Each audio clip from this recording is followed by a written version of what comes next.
Welcome to The Origin of the Pyramid.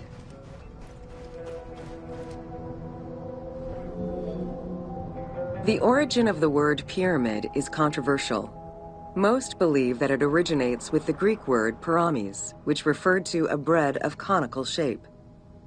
Life and death in ancient Egypt were modeled on the cycle of the sun. The perfect shape of the smooth-faced pyramid became associated with the metaphor of the pharaoh transformed into one of the sun's rays in death. Pyramids represented the Benben, the primordial mound of the Heliopolitan creation myth. These stories permeated every aspect of Egyptian life to a greater or lesser extent.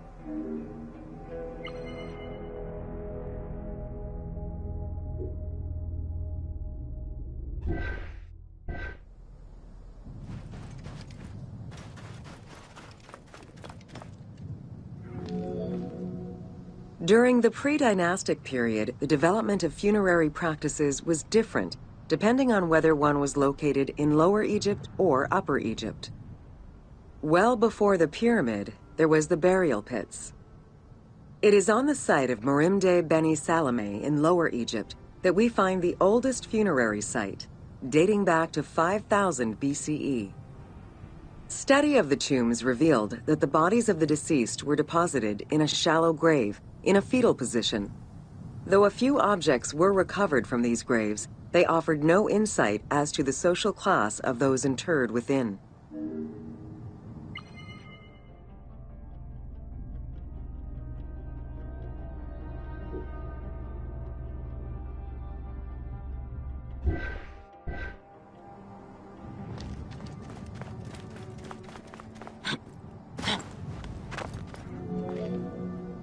In Upper Egypt, pre-dynastic practices are easier to study, but reveal more complex funerary rites. They are divided into two cultural phases, Badarian and Nagata. The Badarian phase ranged from 4400 BCE to 3800 BCE. Small necropolises were discovered on the outskirts of villages, revealing the emergence of a funerary cult. The bodies of the deceased were lowered into an oval grave and covered with goat or gazelle skins. Items needed in everyday life were added alongside the body.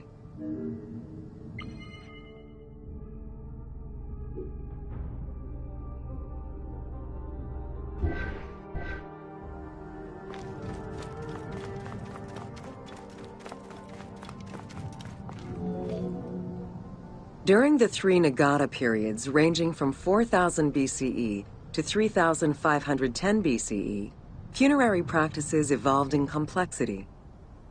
The shape of tombs changed from oval to rectangular, mimicking the homes of the living.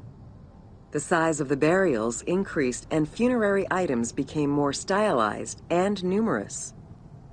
Tombs gained complexity with masonry, wooden veneers, or raw bricks added to strengthen the structures. In time, socially stratified necropolises emerged. For example, in Hierakonpolis, the elite and commoners had separate necropolises.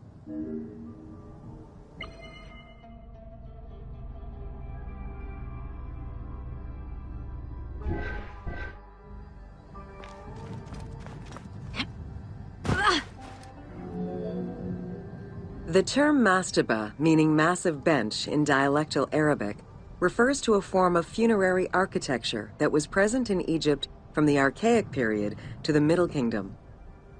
An evolution of the burial pit, mastabas were generally composed of two parts.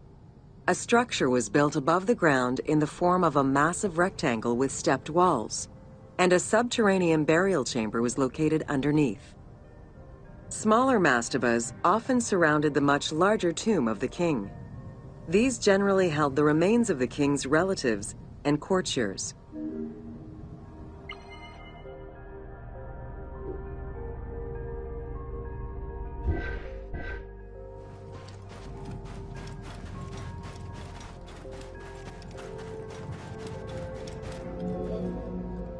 The arrangement of the substructure of the mastaba evolved during the course of the Old Kingdom.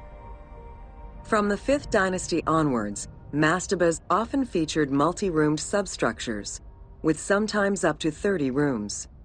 Also, the quantity and quality of decorated surfaces increased noticeably, as well as the number of statues found within.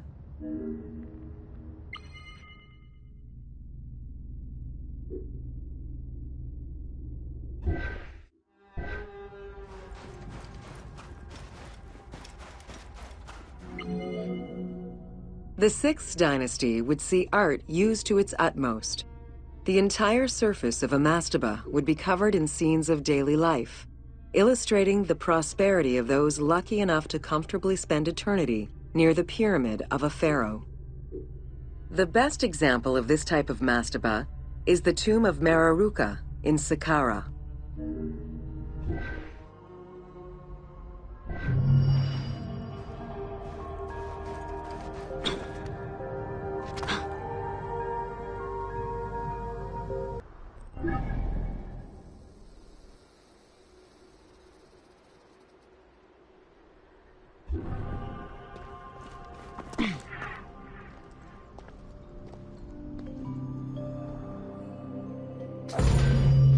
Welcome to the Step Pyramid Complex of Djoser. The Step Pyramid is at the center of an enclosed complex, comprised of temples, models of palaces, and artificial constructions, all built for the afterlife of Pharaoh Djoser. The funeral complex itself covers 15 hectares and is located on the highest point of the Saqqara Plateau. It's clear from the elaborate detail and scale of the complex that this was a technological marvel of its time. The only fragment of information regarding the design plans of the complex was discovered on a section of stone containing an architectural sketch of a vault.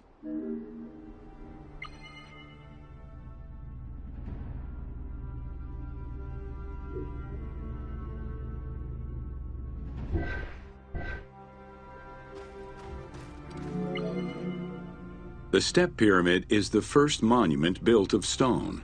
Standing at 60 meters high, it was the tallest of its time. Built 4,700 years ago, it was originally intended as a mastaba, which was a flat-roofed rectangular tomb. Its famous architect, Imhotep, may have felt this was too humble for the great pharaoh Djoser and began to add the steps.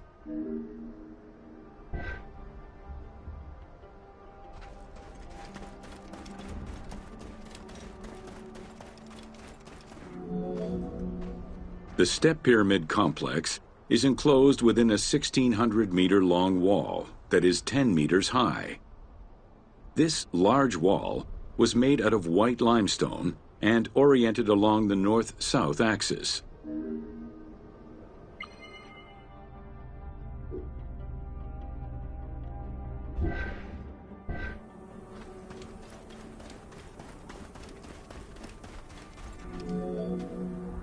While there are 14 doors, only its eastern door was intended to accommodate the living. The remaining false doors were built as portals for the king's Ka to pass through. Along with false doorways, the walls were designed with bastions and steeples resembling a defensive wall. The positioning of these design elements suggest that they were related to the Hebsed festival.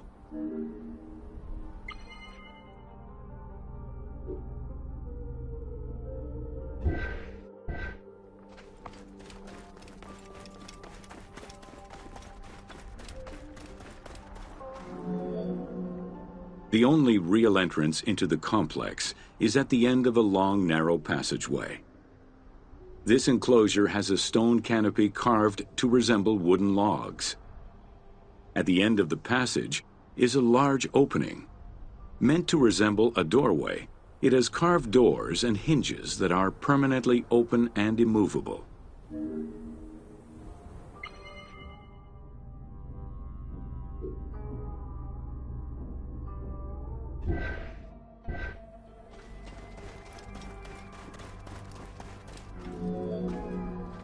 The corridor is lined with 20 pairs of columns up to 6 meters high, built by stacking stone drums. The completed facade was made to resemble reed stock bundles. Traces of red paint were found on the columns, along with black paint on the support walls. This would have had the effect of blending the walls into the shadows to give the red columns the illusion of standing on their own.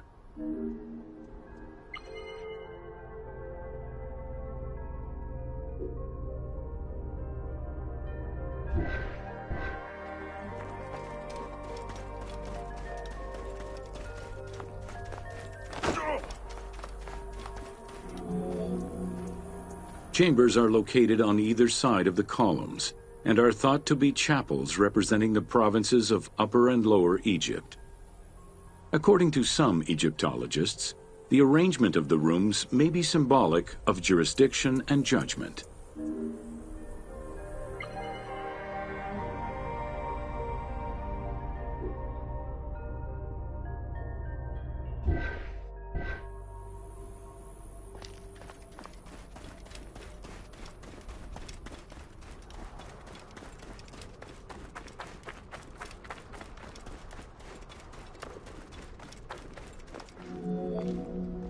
Guarded by a line of carved snakes, this tomb is located at the southern end of the courtyard.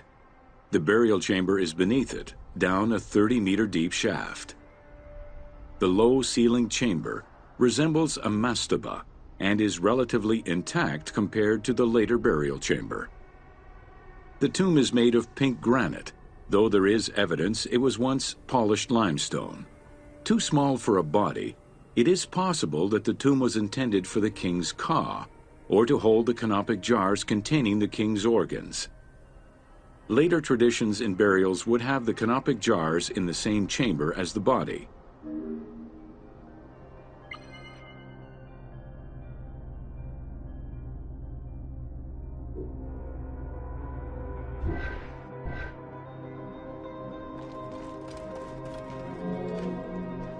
A polished limestone staircase leads west from the tomb to underground apartments. Some of these rooms were intended to accommodate the king and his family in the afterlife. Many large jars of pottery were found, including some that still had deposits of beer, milk, and oil inside them. The false doorways are decorated with reliefs of the king taking part in rituals. In these reliefs, he is seen carrying agricultural tools, running, and performing a ritual for the reanimation of the deceased.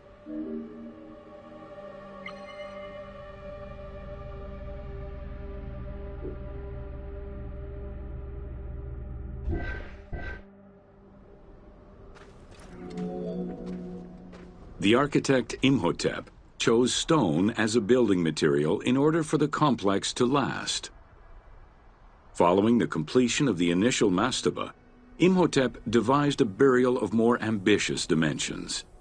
He set about stacking mastabas on top of each other.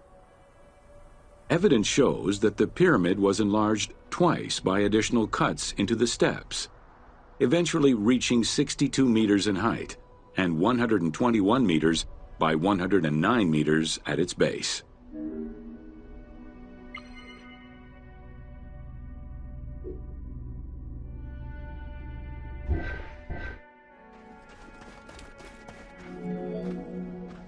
A staircase allowing the pharaoh to enter the divine world was represented by a tiered pyramid, oblong in shape, completely enveloping the original mastaba. The pyramid itself is a solid structure. All of the chambers and tunnels are beneath the structure.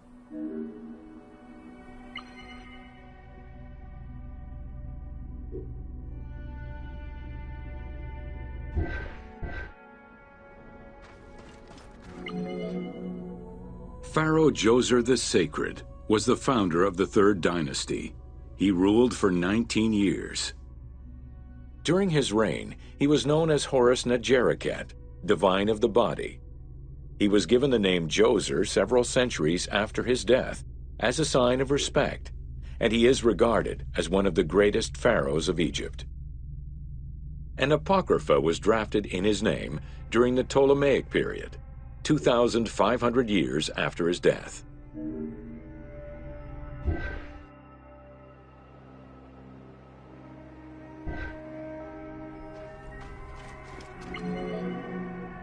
Djoser was associated with the sky god Horus in his human form. A plinth near the Step Pyramid is inscribed with his name and associated with Horus. He was the first to reside in Memphis, making it the central hub of government for the region. Djoser was known to have built many temples and monuments before the complex at Saqqara. The funerary complex was the first of its kind, and would mark Djoser's greatest architectural achievement.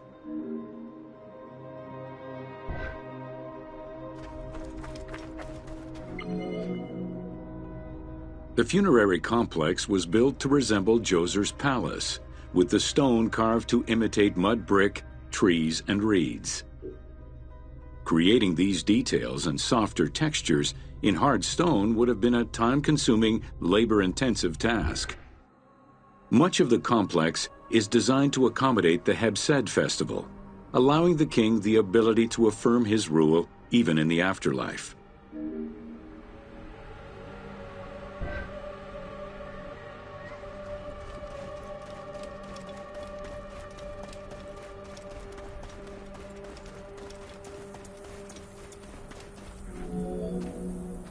In the corner is a temple referred to as T. This temple is among the most mysterious structures in the complex. Its outer facade is plain, while inside it is decorated with intricate jed pillars and carvings. It's possible that this place was intended to be where the Ka of the king materialized, symbolically visiting the platform of the Hebsed courtyard from the afterlife.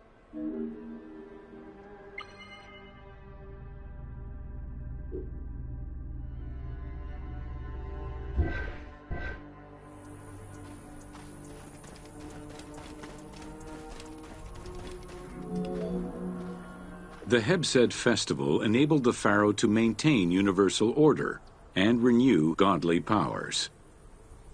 Through a series of trials and religious rites, such as dance, offerings, and visiting the sanctuaries of various deities, the ruler's vital force and divine nature was confirmed.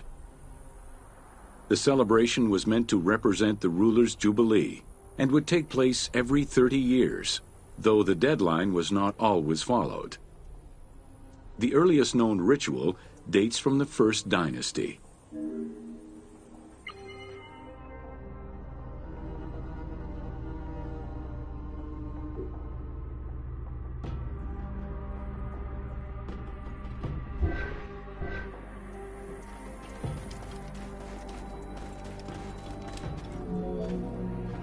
Within the complex of Djoser, southeast of the pyramid, is a dedicated space for this essential ritual to be performed by the king even in the afterlife. The Hebsed courtyard is lined with false chapels and equipped with a platform featuring 2 staircases meant to represent Upper and Lower Egypt.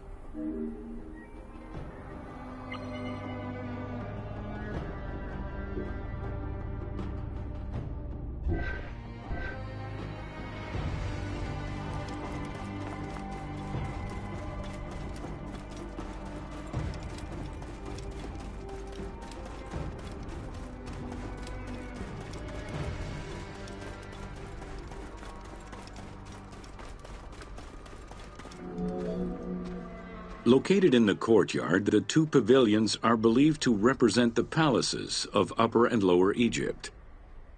Rectangular in shape, the 2 replica structures face one another.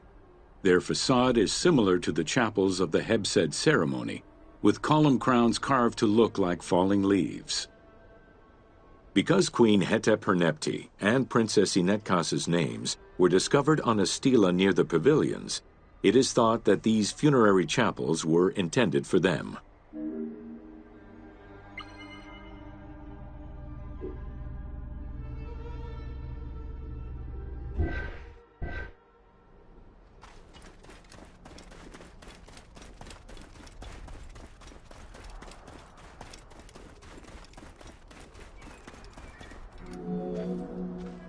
The Funerary Temple is on the north side of the complex, facing the stars where the deceased ruler was believed to travel after death.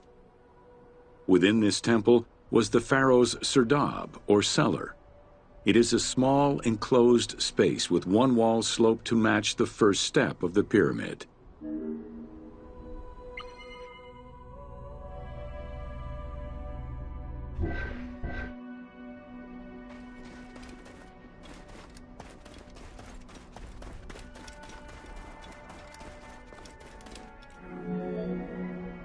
The north wall has two observation holes. A statue of Djoser is seated on the throne, wearing a mantle and a tripartite wig with a crown known as a Nemes. Representing the king's Ka, this statue looks through the observation holes into the courtyard, enabling the king to observe the ceremonies and receive offerings in the afterlife.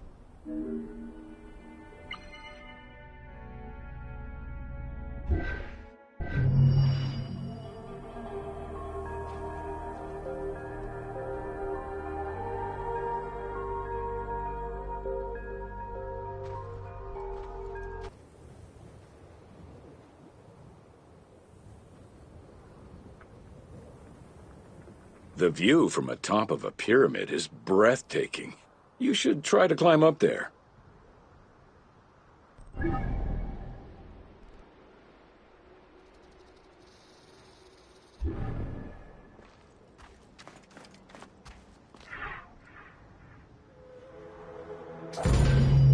Welcome to Inside Djoser's Step Pyramid.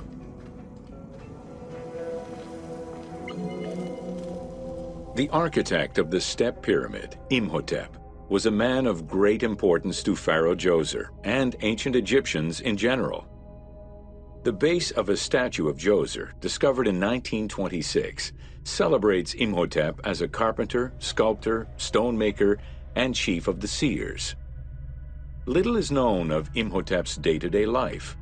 While he is credited for writing medical texts, it is for his role of architect that he is most famously known.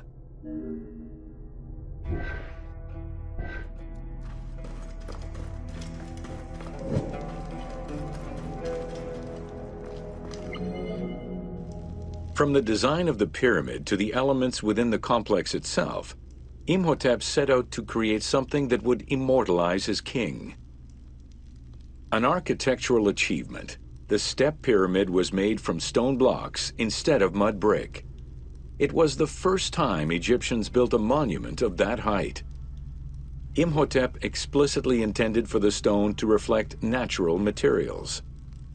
The funerary complex of Djoser remained famous throughout the centuries and millennia, and its great architect, Imhotep, was deified by ancient Egyptians during the late period.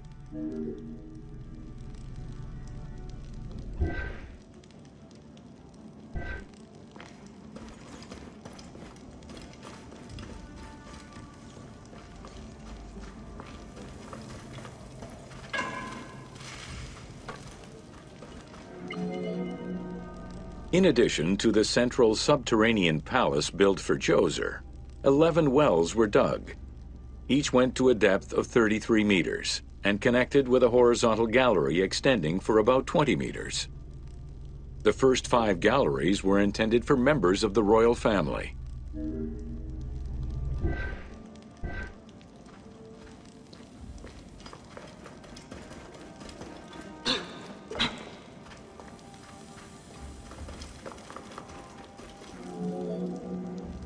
Two passages lead underground and branch off in 3 directions to various magazine galleries. This vast underground space accommodated sections for storage and ceremonial offerings. One of the tunnels, starting on the east side of the pyramid, contained 40,000 stone vessels, many of them belonging to the king's ancestors.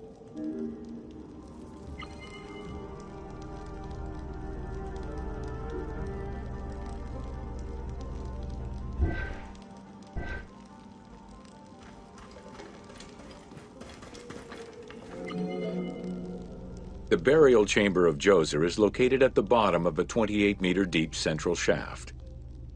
According to Egyptologist Jean-Philippe Lauer, the chamber was originally made from polished blocks of limestone, while its ceiling was decorated in five-pointed stars.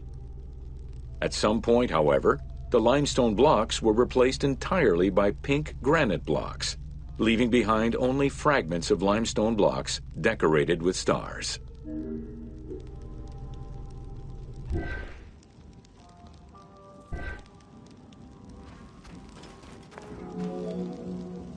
At the foot of the chamber are many tunnels going in all directions.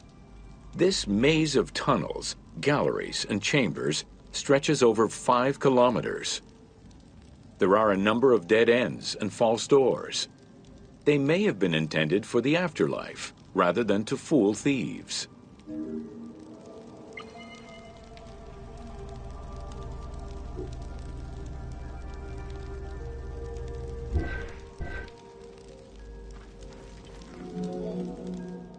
Unlike the Great Pyramid of Giza, or Menkaure, the Pyramid of Djoser does not have any extra openings dug out by thieves. There was no need for them. Because of the easy access into the tunnels and along the corridors, thieves had little trouble clearing out the temples once inside. It is unknown when the mummy of Djoser was stolen. All that remained was a left foot, found by French Egyptologist Jean-Philippe Lauer in 1934. This architect, who devoted his whole life to meticulously exploring the complex, believed it belonged to Djoser.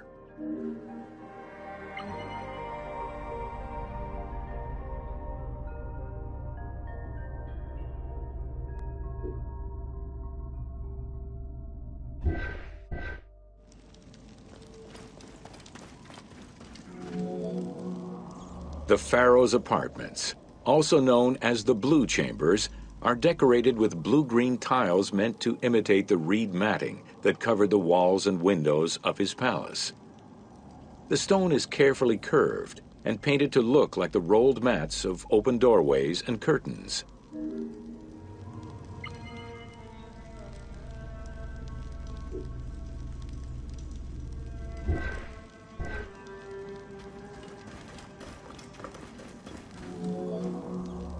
There are 2 long rooms running side by side along a north-south axis. The south room has false doors separated by stone panels, while the north room is a corridor which allows access to side chambers. Nearby chambers originally housed the pharaoh's treasures.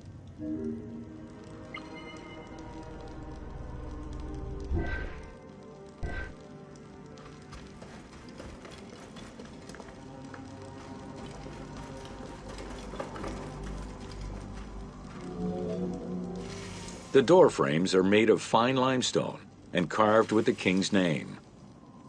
As in the south tomb, reliefs are carved into the doorways. These reliefs show the king performing rituals and visiting divine sanctuaries for all eternity. Their interiors are fictive additions made by the team to add to the wonders of the tomb. It is clear from the elaborate detail and scale of the complex that this funerary monument was a technological marvel of its time.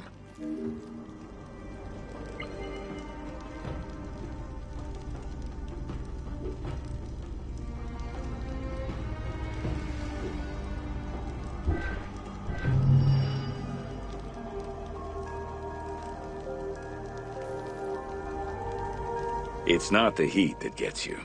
Well, it might, if the miles and miles of endless barren desert without water don't first.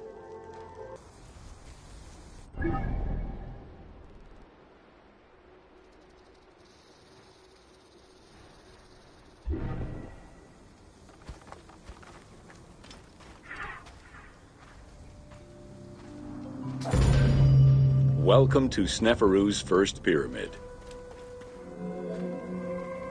With the long reign of Sneferu, the first king of the 4th dynasty, the most brilliant and creative period began for the construction of funerary monuments in Egypt. Funerary monument design moved from the step pyramid to the smooth-faced pyramid, testament to the evolution of the practices of construction. The first attempt at this design was the Pyramid of Meidum.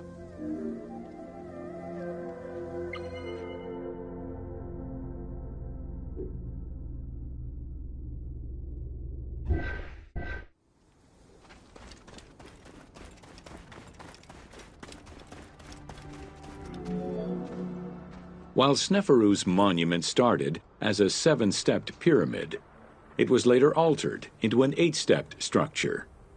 The final phase of construction saw the steps filled out and an outer casing applied to achieve a smooth surface.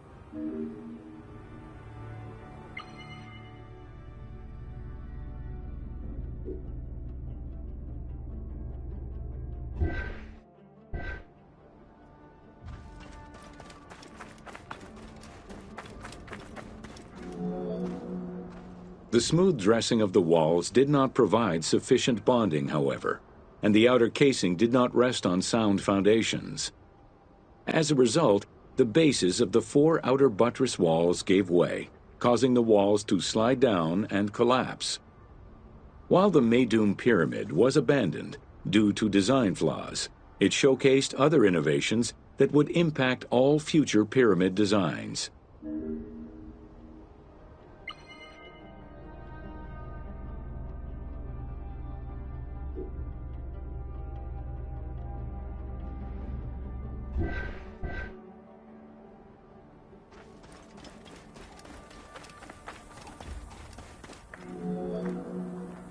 As well as the smooth sides, it was the first time a ceremonial pavement was built, leading from the valley to the temple of the pyramid.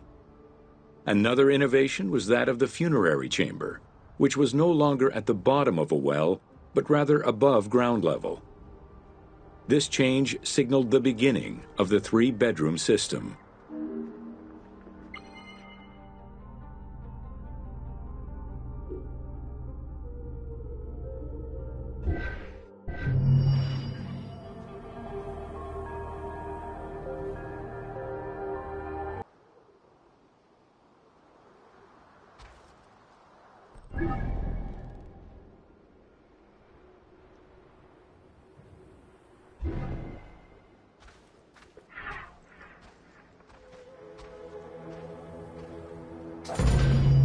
Welcome to the Bent Pyramid of Dahshur. After the construction of the Meidum Pyramid failed, Sneferu transferred his residence and the official necropolis to Dahshur. There he began construction on his second attempt at a funerary monument. The resulting structure, known as the Bent Pyramid, is the only one of its shape in Egypt.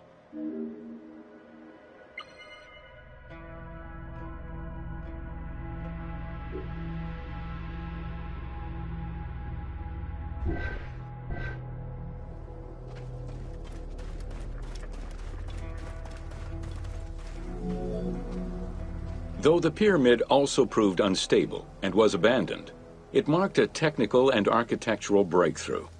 Heralding an important design transition, the Bent Pyramid displays a shift from the step pyramid to a functional smooth-sided pyramid.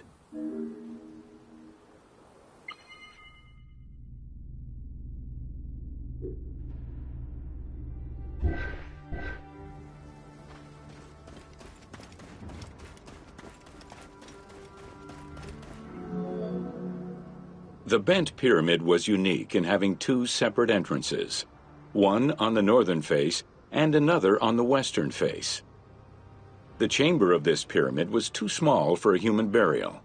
It was probably meant for the burial of a statue designated to house the Ka, the vital spirit of the deceased king.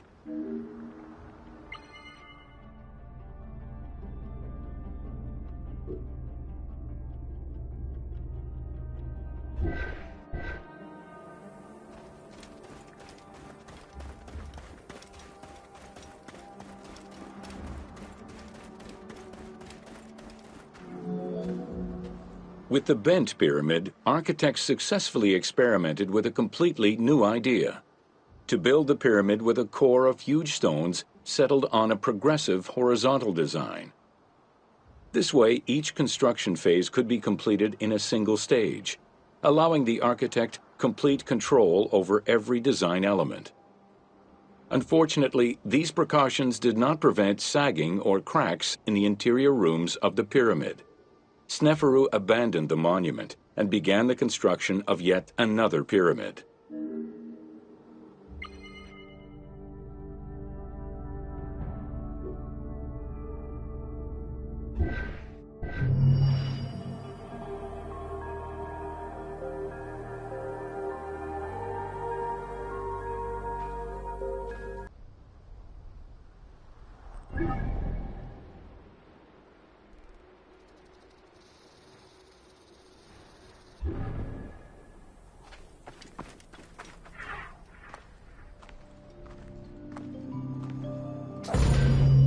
Welcome to the Red Pyramid of Dahshur.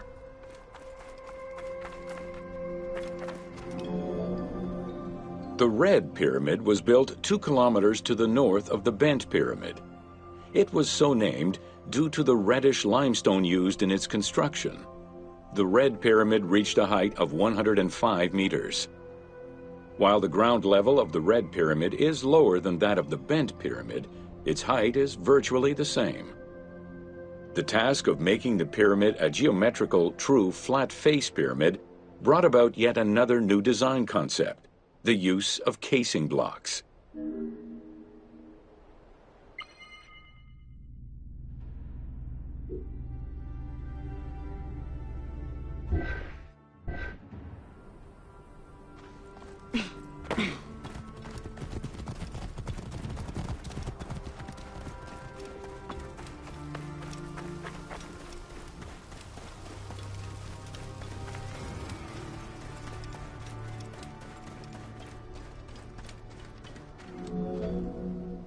The descending corridor of the pyramid, which opens to the north, arrives at ground level, where 2 almost identical spectacular chambers with high ceilings are aligned north to south and connected by a short horizontal passage.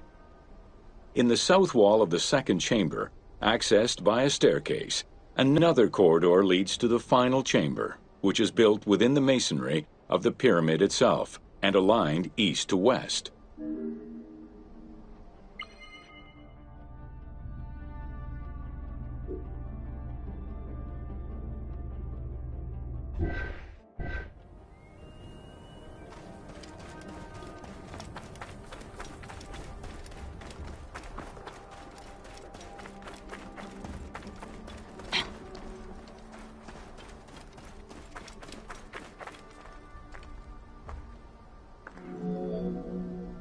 The annexes of the Red Pyramid consist of a small funerary temple located to the east.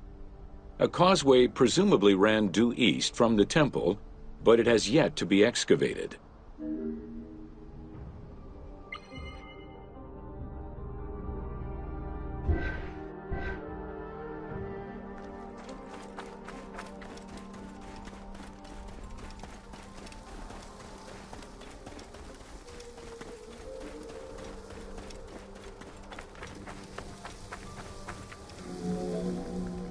The Red Pyramid was structurally sound, and once finished, marked a remarkable design milestone.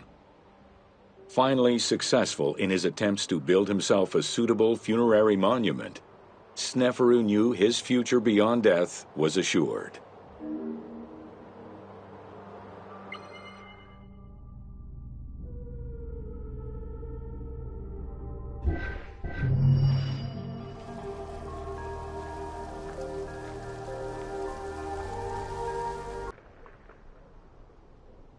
Try using your eagle when you want a top-down view.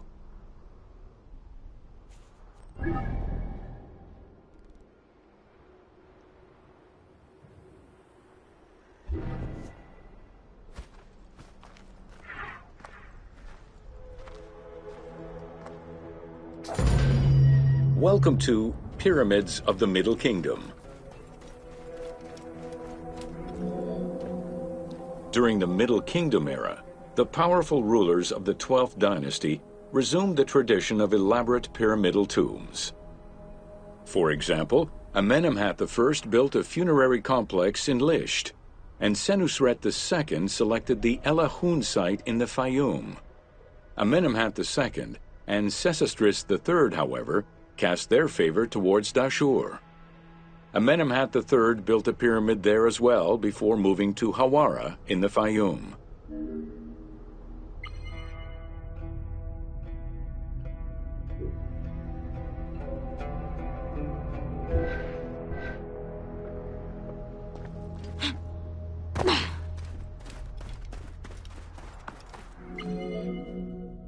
The plundering of tombs in troubled times prompted the architects of the Middle Kingdom to devise increasingly complicated means of security during construction. As such, while the architectural plans of the Hawara pyramid were simpler than the one at Dahshur, the means used to protect it from looters were much more elaborate. Beyond the use of blind passages and concealed trapdoors, the architects relied on a system of stone slabs, which were slid into place at the end of construction. These massive stone slabs were meant to permanently block the passageways leading to the funerary chambers.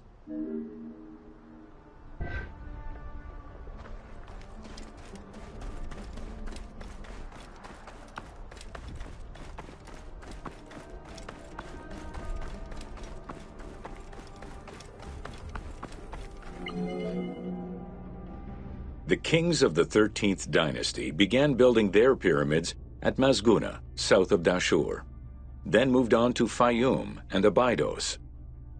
The kings of the 17th dynasty, however, satisfied themselves with crowning their cave tombs with small pyramids of raw brick.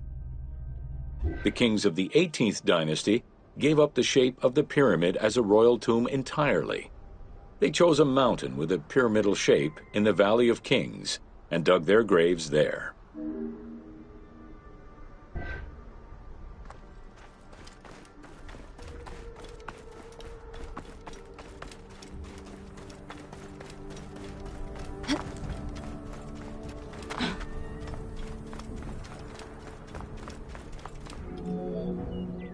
It was not until the Nubian pharaohs of the 25th dynasty that kings were once again buried under pyramidal tombs. In fact, today, the area of ancient Nubia, modern Sudan, contains a record number of 220 known pyramids to Egypt's 138. Despite their slow decline in use and quality, pyramids continued to fascinate all and sundry up to the Roman era. They remain to this day a symbol of the religious dedication of the pharaohs and the grandeur of ancient Egypt.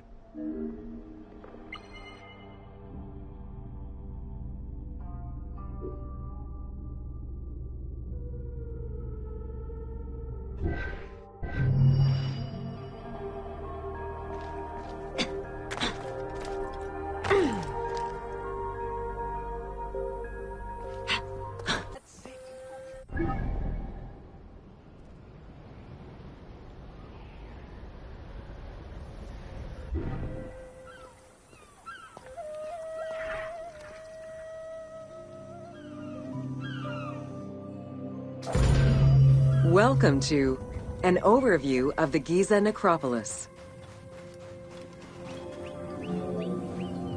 The Giza Plateau is located on the west bank of the Nile and was considered by ancient Egyptians as the domain of the dead. The pyramidal complexes found there were built over the span of 3 generations, during the reign of Khufu, Khafre, and Menkaure.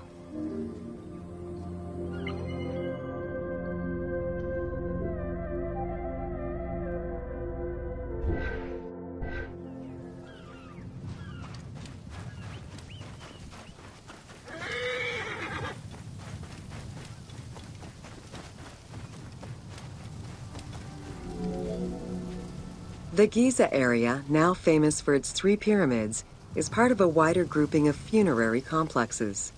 Rulers from this period generally elected to be buried in the area. The focal point of the entire region was the city of Memphis, chosen as the capital of Egypt at the beginning of the Old Kingdom.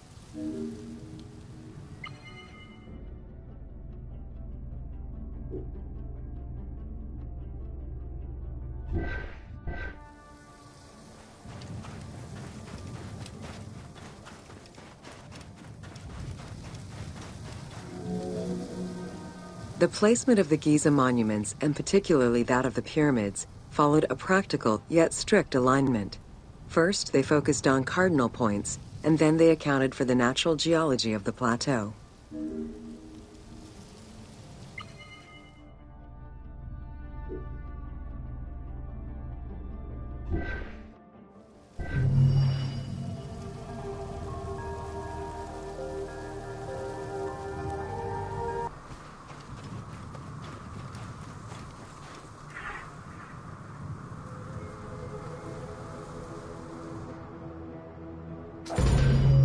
Welcome to the Riddles of the Sphinx. A sphinx was originally meant to be a personification of the king. The human head, wearing pharaonic regalia, was fused with the body of a lion, thus sharing the qualities the powerful animal possessed, namely its power, the swiftness of its attack, and its majestic authority. By these very virtues, it was also considered a symbol of protection. Unsurprisingly, statues of sphinxes could be found along the Dromus, protectors of the path taken by the gods to reach the temples.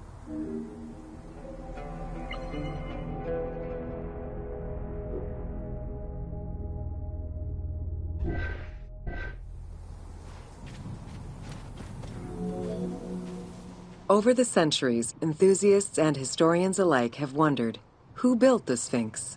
For what purpose? And who does it represent? These questions remain unanswered. Several theories do exist, however, some more credible than others. One theory supposes that Khafre chose to pay homage to his father Khufu by building the Great Sphinx of Giza. The stone temple on the eastern face of the Sphinx would have been added later on by his brother and successor, Khafre, in order to strengthen the divine worship of their father. It would be the first Egyptian temple oriented with the sun.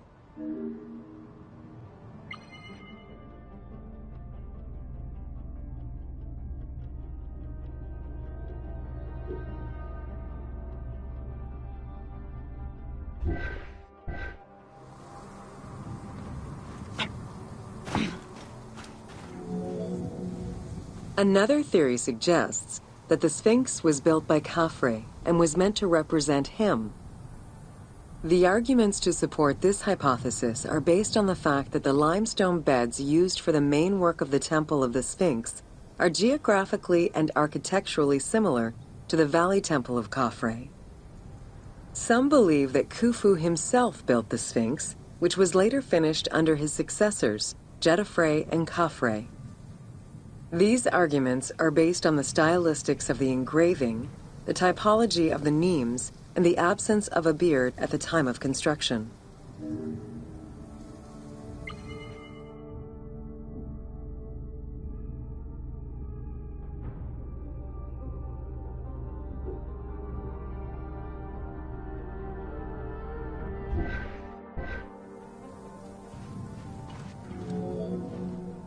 While ancient Egypt as a whole leaves a rather monochrome vision of its monuments and statuary, it is vital to understand that in ancient times, absolutely everything was painted.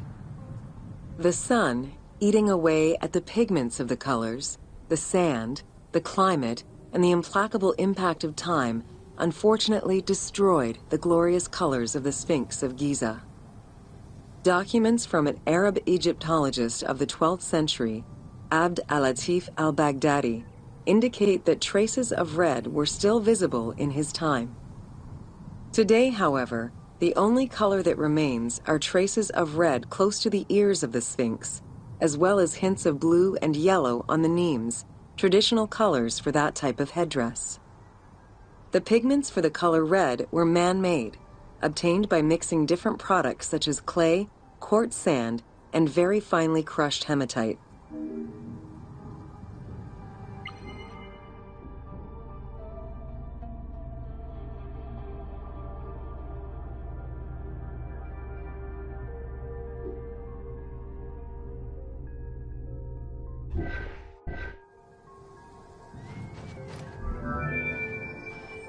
Red had a strong symbolism in ancient Egypt.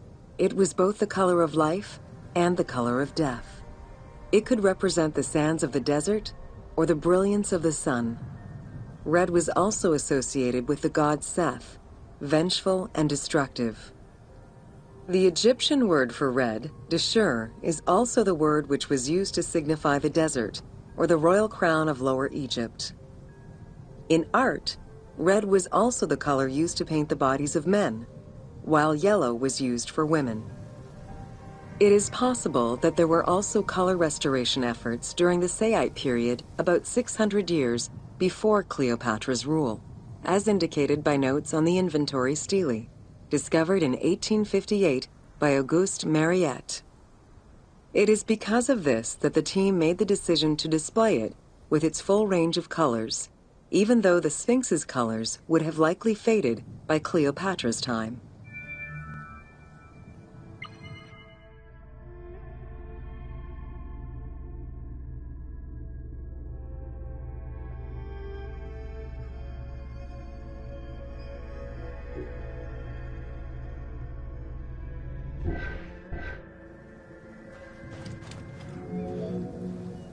Dating from the 4th dynasty, approximately 2600 to 2500 BCE, the Great Sphinx of Giza is the oldest and largest sphinx that we know of.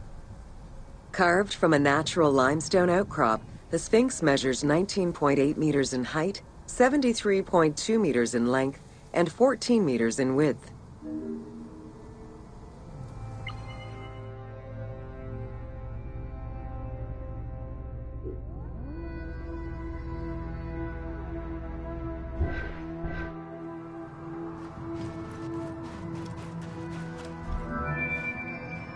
In order to bring polish to the imposing monument, several blocks of limestone were added after the initial construction phase. Since then, there have been numerous attempts at preservation. The polish present in the game integrates some aspects of modern restoration attempts. The team made this choice to present a more iconic version of the Sphinx of Giza to the player. Today, the Sphinx is called the Terrifying One.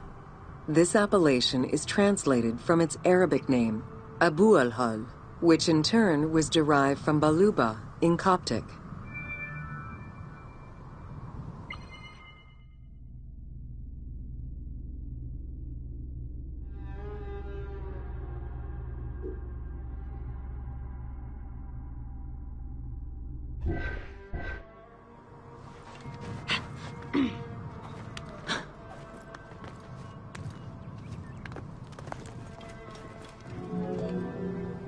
The Sphinx as a whole was carved in situ from a natural stone promontory. Its head was built in a limestone peak of the Mukattam Plate, and the body was sculpted in the underlying rock layer where it is located. The degradation of the Sphinx is due in particular to wind erosion and the different quality of limestone used in its construction. The level of sodium contained in the groundwater which abuts the stone is also a contributing factor.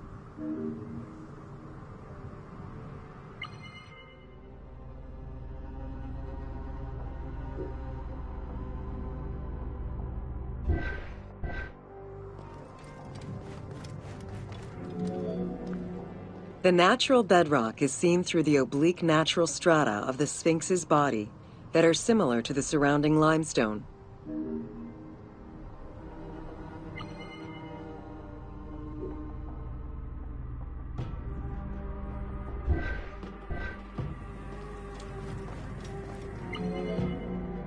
Since antiquity, people have always believed there was a hidden tomb deep within the Sphinx. It is thought that attempts to plunder the Sphinx began as far back as the First Intermediate period. Since then, numerous attempts to pierce the Sphinx's secrets have been carried out, leaving indelible scars upon the monument.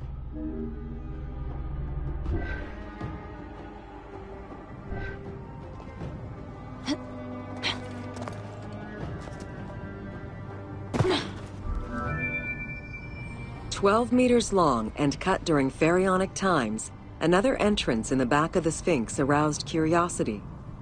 Although Thutmose IV attempted to seal it off, it was possibly reopened by treasure hunters. It was rediscovered by Howard Vyse and mapped more recently by Mark Lehner.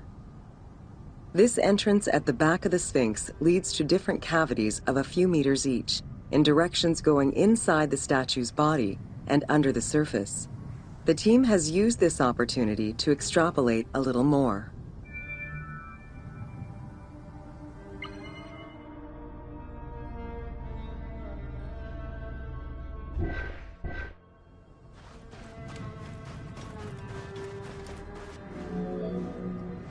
While there have been no major discoveries pertaining to the Sphinx of Giza in recent years, theories and hypotheses continue to emerge. Without validation provided by archaeological sources, however, they remain unsubstantiated.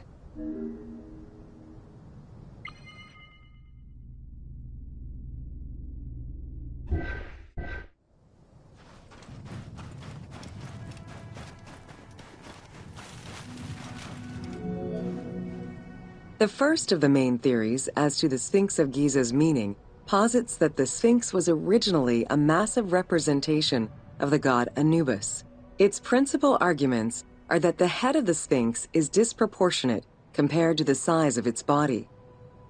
The second theory believes that the representation of two sphinxes on the stela of Thutmose IV would indicate that another stone sphinx had existed on the site itself, possibly even in paired symmetry on the other side of the Nile. However, neither of these theories can be verified in any way.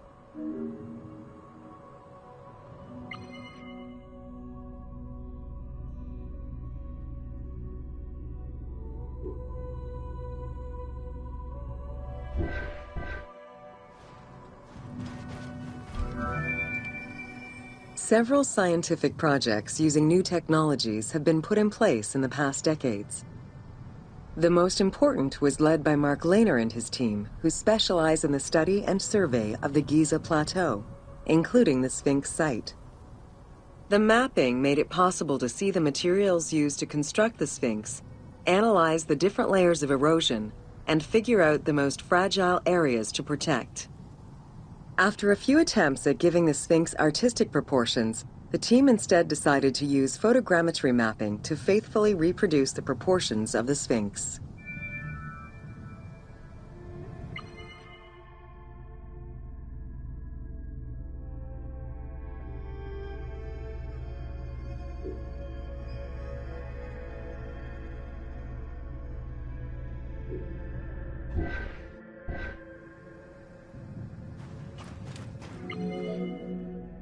What the Sphinx of Giza represented during its construction and how the Sphinx was perceived by the Egyptians of the New Kingdom are two very different matters. Originally a representation of the king imbued with the power of the lion, the Sphinx was eventually viewed as a direct representation of the Most Divine.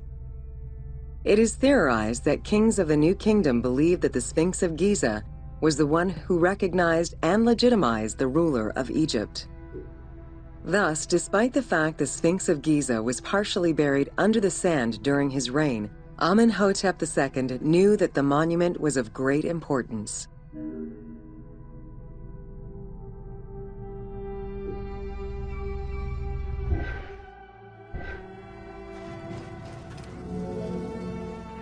Amenhotep II built a second temple dedicated for the Sphinx as Horemakhet to pay homage to Khufu and Khafre, his predecessors. It became a common habit for this dynasty to spend time with their royal courts at the Sphinx. Its sanctuary became known as Setepet, the Chosen.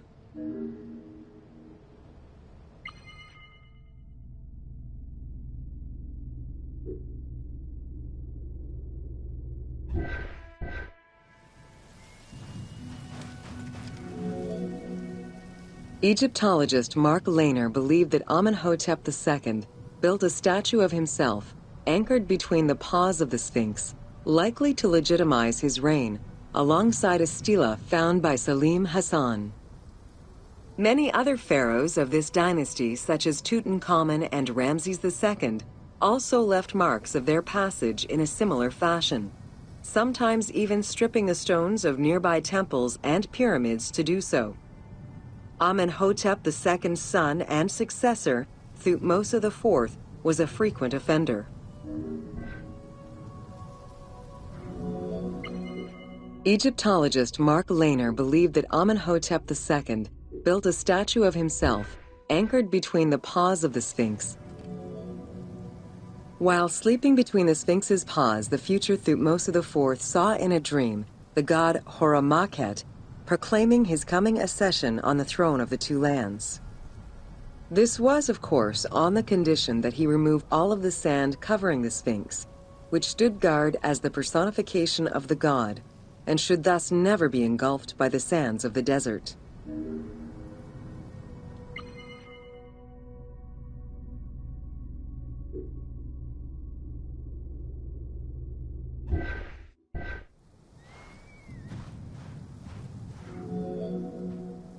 The 15-ton dream stela built by Thutmose IV to commemorate his dream was discovered by an Italian Egyptologist, Giovanni Battista Caviglia, in 1818, when he undertook the task of freeing the Sphinx from the sand, which had yet again covered it.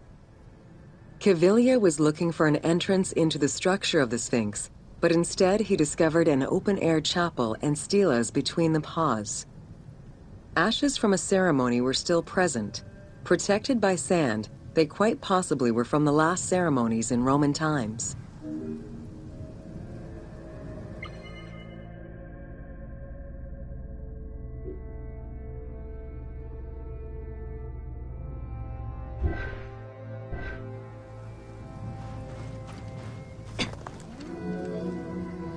That same year, Caviglia discovered fragments of the Sphinx's beard that had probably been added during the New Kingdom.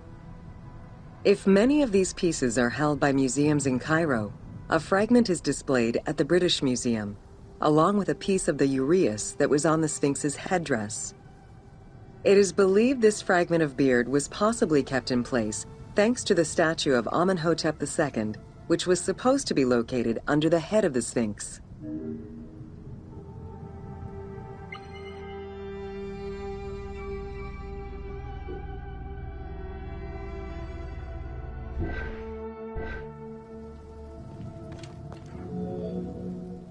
A popular cultural legend purports that the nose of the Sphinx of Giza was lost during the time of Napoleon Bonaparte to the cannon fire of French soldiers in training. However, engravings from before the time of that campaign already depicted the Sphinx without a nose, indicating that it had been removed before the French campaign.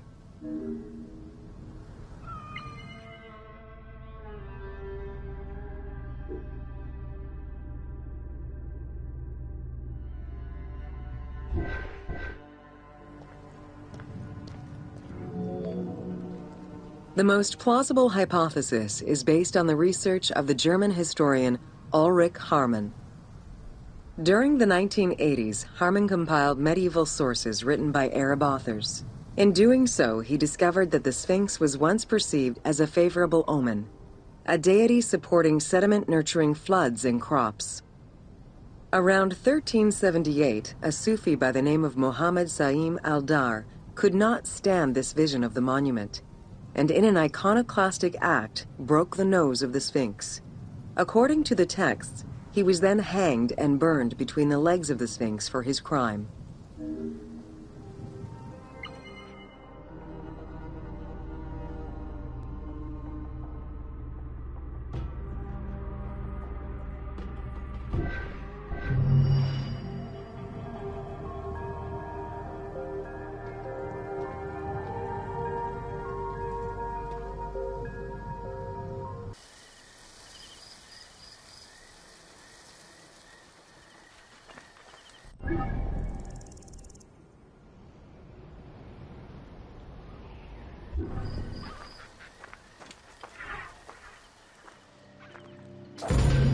Welcome to Khufu's Funerary Complex.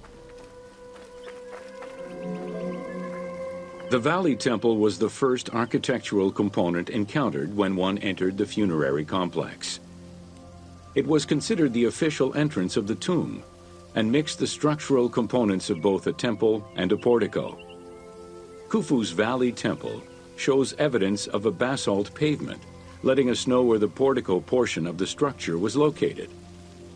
Such a partition is believed to symbolize both the subterranean and solar aspects of the afterlife.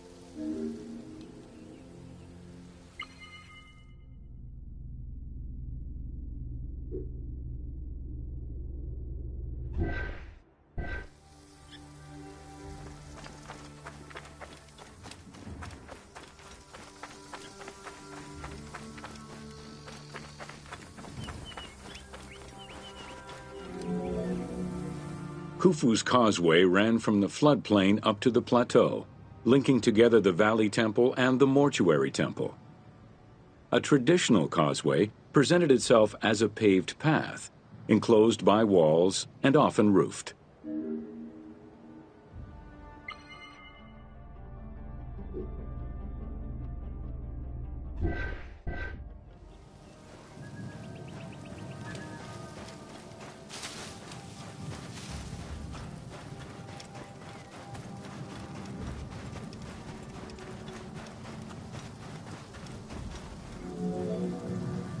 Fragments discovered by archaeologists indicate that the walls in Khufu's causeway, one of the longest known to us, were decorated with carvings and possibly paint. Depictions show a great variety of themes: stars on the ceiling, accompanied by scenes of battles on the walls. Other engravings depicted the creation of the complex by illustrating craftsmen at work.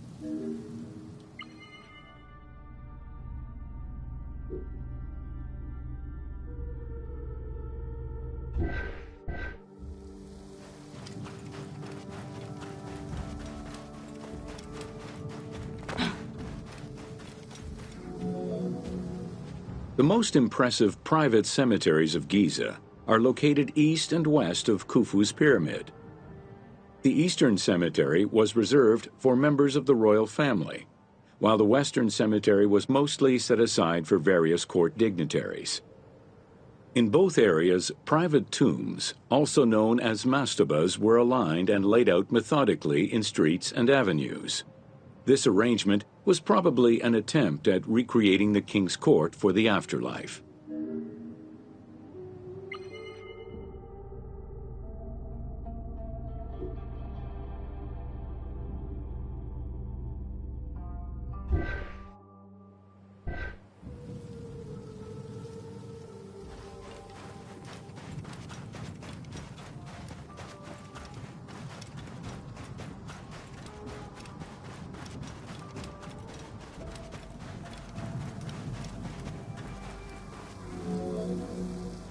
To the east of Khufu's pyramid reside three smaller constructions, the three Queen's Pyramids. A sloping passage led from the ground surface to a burial chamber, cut out of the bedrock and lined with masonry. If it seems quite certain that these monuments were intended for queen's burials, the identity of the original occupants is hard to assess.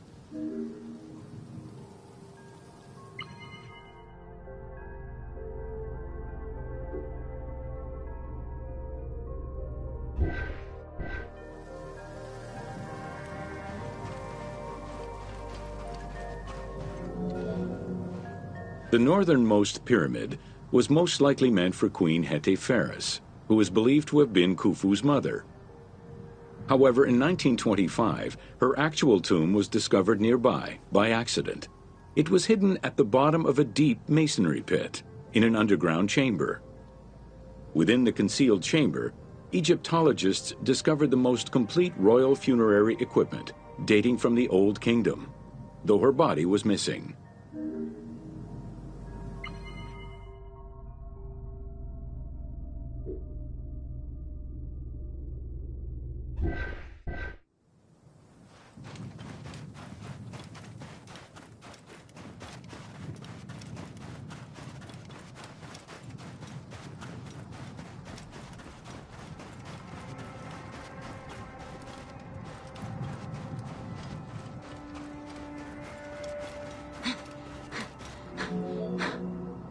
Within the vicinity of Khufu's pyramid, Egyptologists have uncovered 7 boat pits.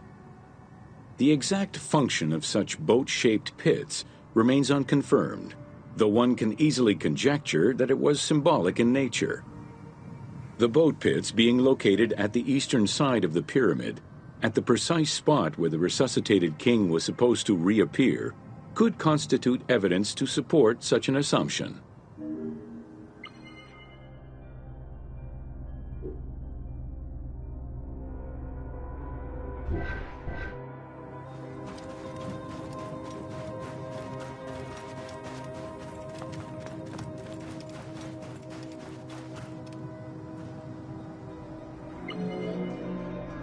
The two southern boat pits, each covered by a roof of huge limestone slabs, were discovered in 1954 by Kamal al-Malak, an Egyptian Egyptologist.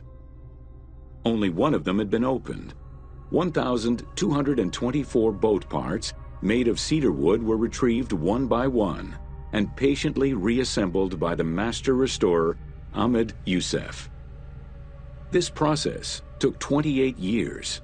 Youssef worked by following lines of mortise and tenon joints and by stitching parts together with vegetable ropes, all in order to keep the design as authentic as possible.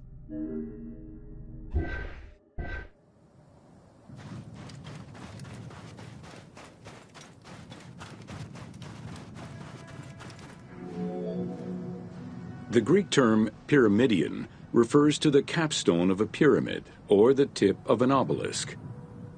In ancient Egyptian, both components were called benben. This word was also used for a specific kind of food, a cone-shaped offering made of bread. The pyramidion was intended to be a miniature reproduction of the pyramid, making it equal to the monument itself in symbolic importance.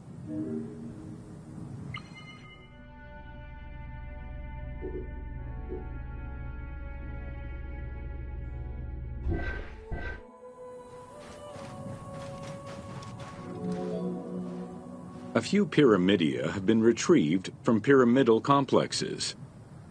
The earliest, found in Dahshur, is undoubtedly a good example of Old Kingdom's pyramidia. It is made of limestone and has no inscriptions. Some engraved pyramidia were recovered from private funerary chapels. Their inscriptions all related to the solar symbolism of the benben.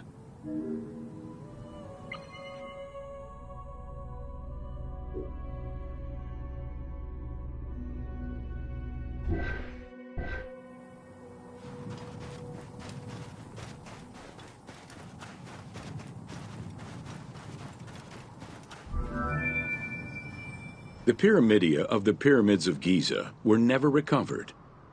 The reconstitution you see in the game is fictive, incorporating a golden pyramidion bearing inscriptions relevant to Khufu.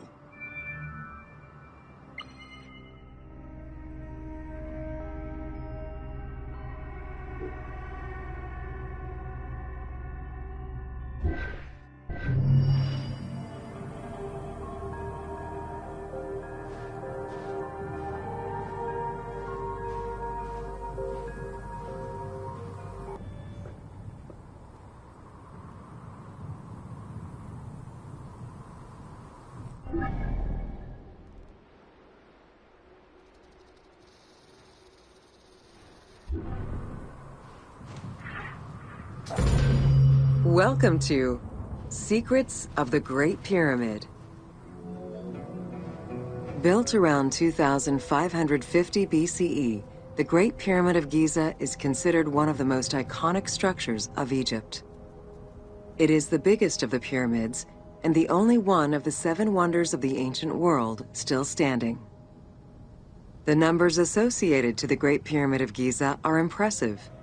A workforce of over 20,000 people, 6 million tons of stone, and 20 years of construction. It was a massive undertaking for a pharaoh's tomb.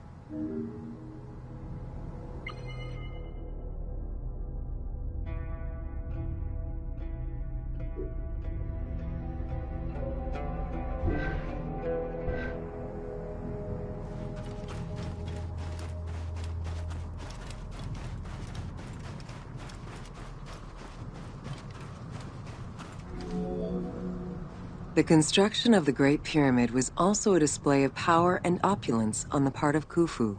It is part of the pharaoh's vast funerary complex, which also includes 2 temples, 3 satellite pyramids, a causeway, and a builder's necropolis. We can guess that the intent behind the construction of these monuments was Khufu's way of declaring himself one of the most powerful pharaohs to rule a unified Egypt.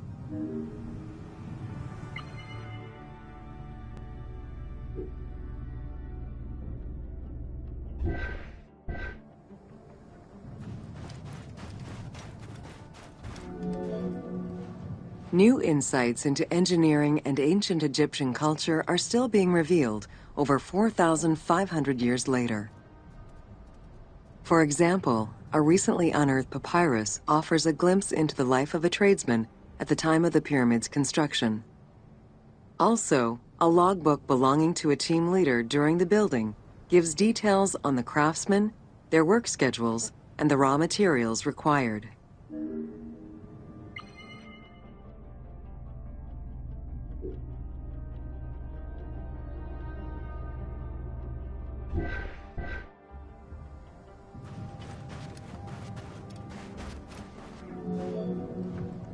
It is interesting to note that by Cleopatra's time, the pyramid's celestial purpose, its construction, and the function of its mysterious inner chambers was already unclear. Today, it is only through dedicated research that we have begun to grasp some of the Great Pyramid's mysteries.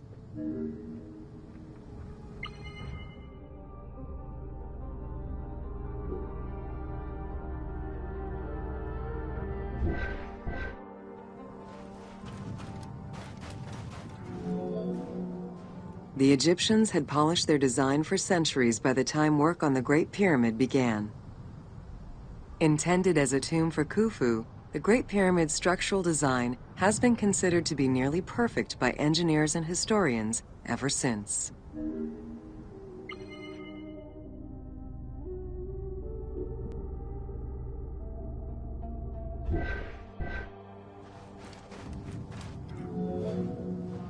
Precisely oriented north-south to the 4 cardinal points of a compass, the length of each side of the Great Pyramid at its base was 230 meters, and its original height was 147 meters. The pyramid is a mere 0.05% error away from being a perfect square.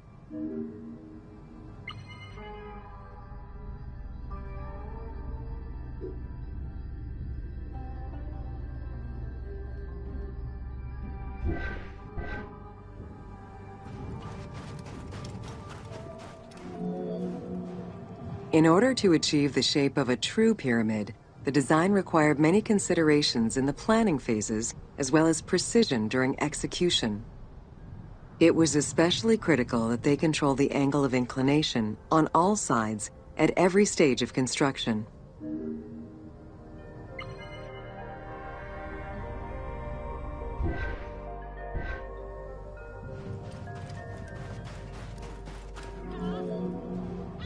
Materials for the Great Pyramid consisted of quarried limestone blocks, weighing between 2 to 15 tons each. The methods of moving these blocks into place is still debated by architects and Egyptologists. The precision of its design in an age with only soft metal tools, as well as the enormous scale of its construction, make the Great Pyramid one of the most impressive feats of human engineering.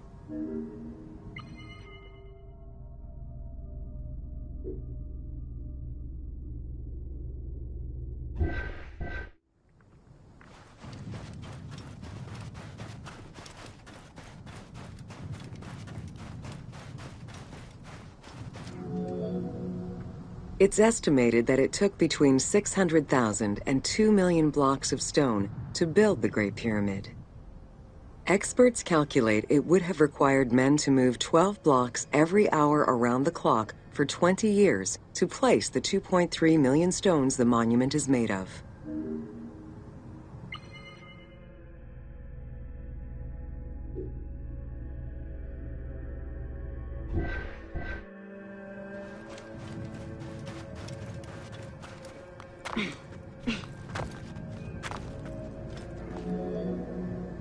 While the interior chambers were built with red granite from Aswan, most of the pyramid was made from local limestone, weighing between 2 to 15 tons per block.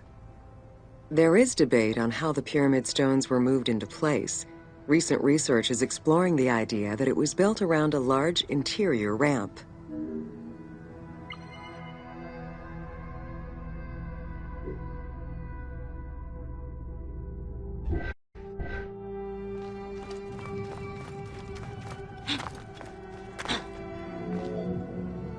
The recently discovered logbook confirms that the high-quality limestone of the outer casing was brought by boat across the Nile from a quarry in Tura.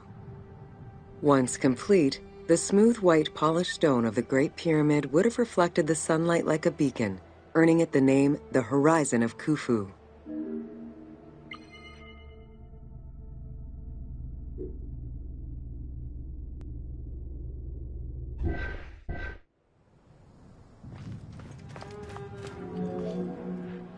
Over the centuries, thieves and travelers attempted to access the Great Pyramid numerous times.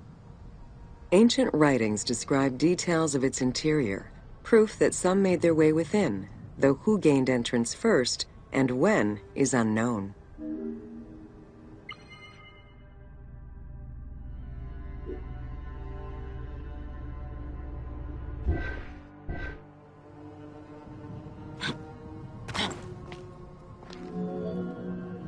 The main entrance of the Great Pyramid is located 17 meters above ground level. It faces north, likely in order to align with the North Star. Though the entrance passageway had been discovered in antiquity, any further access into the Great Pyramid was stopped by massive vertical slabs of rock. As such, present-day visitors to the pyramid must use the robber's entrance.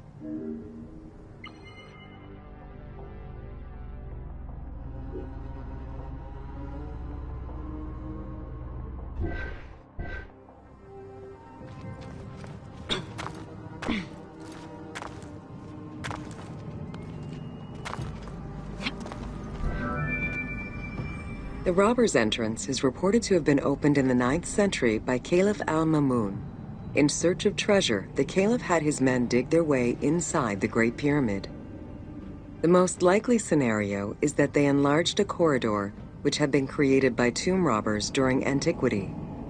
As such, this is how the team can justify access to this wonder.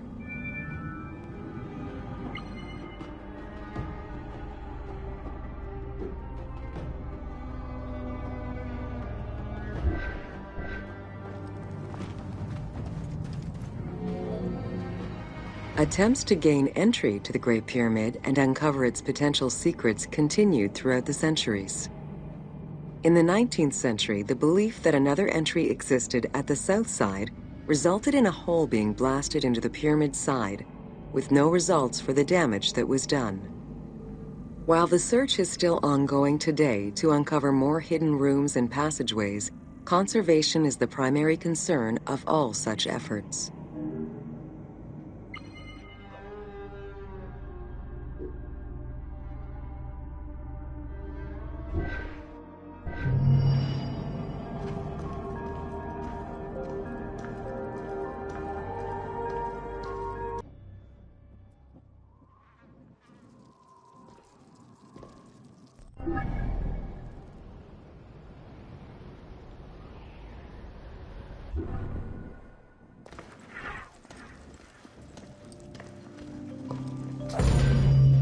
Welcome to the Great Pyramid, Subterranean Chamber. From the original entrance of the Great Pyramid, there is a passage leading to the Subterranean Chamber.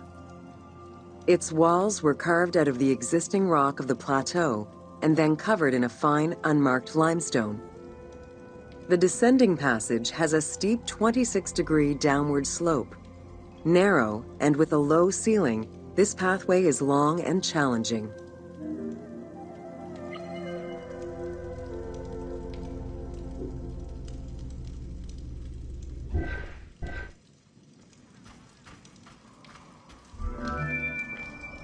While the original passage was 145 meters long, the team reduced its length and made it both wider and higher.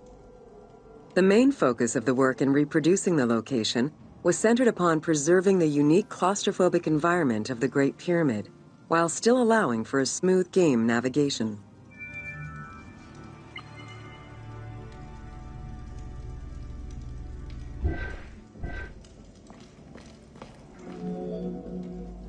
The well shaft was a 58-meter vertical passage that connected the descending corridor to the grand gallery above. An adjacent grotto may have originally been a small natural well in the bedrock that was enlarged during the tunneling. Whether the grotto was intended for another purpose is uncertain.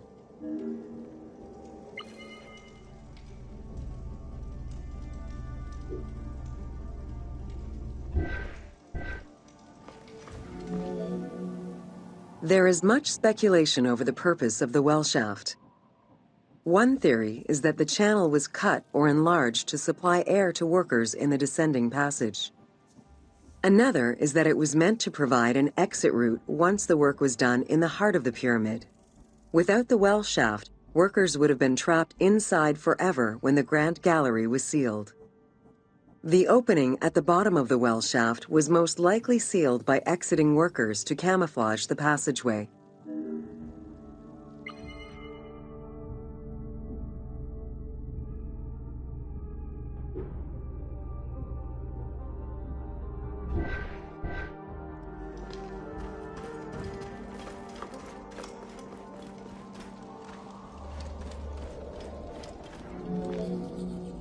There is a subterranean chamber at the end of the descending corridor, 30 meters below the Giza Plateau surface. Dug directly into the bedrock, the space is wide with a ceiling 3 meters in height. Its floors and walls are rough and uneven, indicating that it was never completed. At the south end of the room, there is another narrow corridor, similar to the others, though it abruptly ends after roughly 20 meters.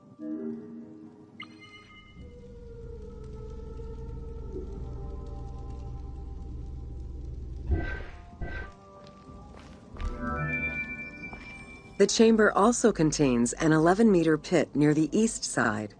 It's unclear what this may have been used for. In the game, this well leads to a fictive underground complex containing key game-related mysteries.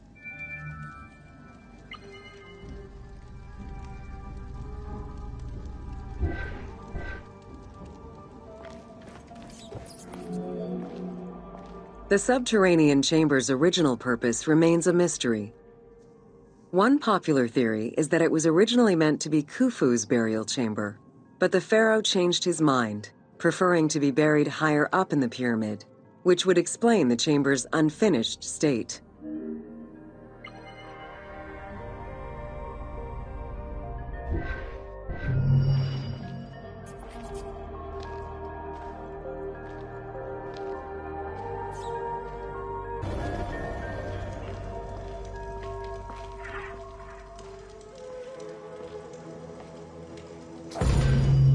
Welcome to the Great Pyramid of Giza, Upper Chambers. At the entrance of the ascending passage are 3 granite flagstones estimated to weigh up to 25 tons each. They were used to protect the Great Pyramid from thieves. Undaunted by the granite blocks, the thieves simply dug into the softer limestone around them, thus creating the robber's entrance.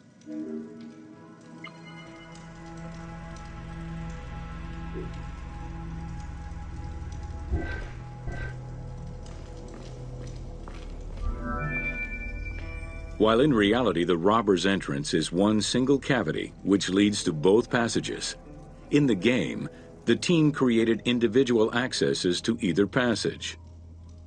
As such, in the game, one entrance leads to the ascending passage, while another leads to the descending passage.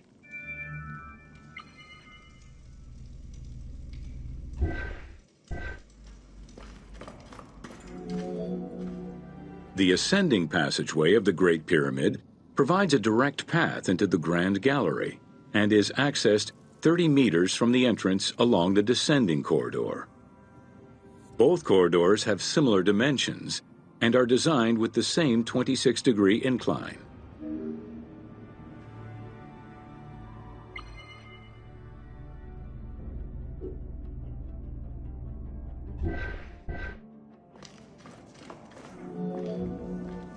The ascending corridor has smooth masonry on its walls, and the layout includes many trapezoidal stones. Both the floor and ceiling of the passageway indicate that the passage was enlarged, possibly during or after the funeral, to allow workers room to move granite blocks meant to plug the corridor.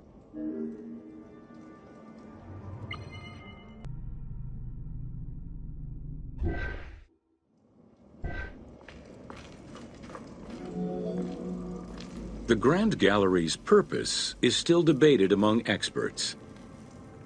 It may have been intended to align with the stars, act as a buffer to protect the king's chamber, or simply to facilitate the transport of the granite blocks used inside the pyramid. Access to the queen's chamber was at the beginning of the Grand Gallery.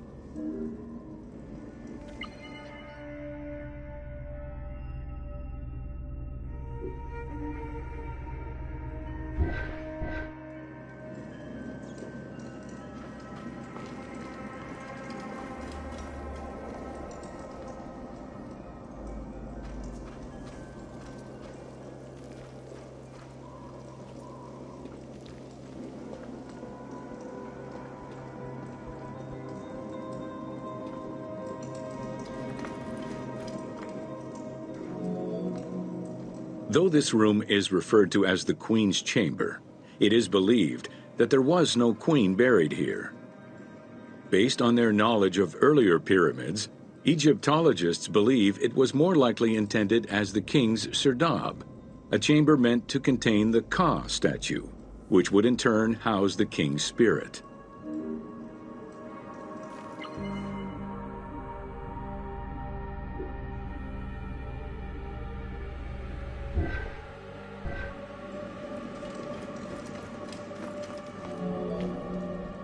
Situated exactly within the pyramid's center, on the east-west axis of the pyramid, the chamber has a vaulted ceiling and measures 5.7 by 5.2 meters. In the eastern wall, there is a niche, tucked away in a small corbelled archway, which may have originally held the Ka statue. Behind this niche is another smaller hole, possibly dug out by thieves in search of further treasure.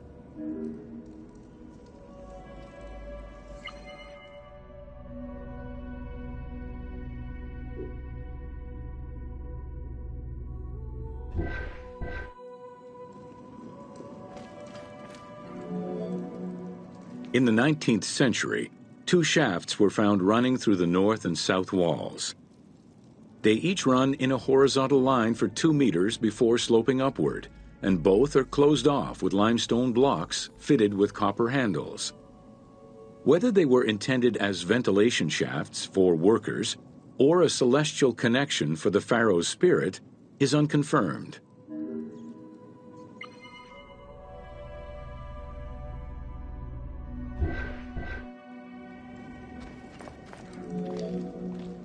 A recent scan of the room indicated the presence of an unknown cavity hidden behind the north face of the walls over the descending corridor. Further investigation is still ongoing to ascertain the nature of the anomaly, so as to avoid risking damage to the monument.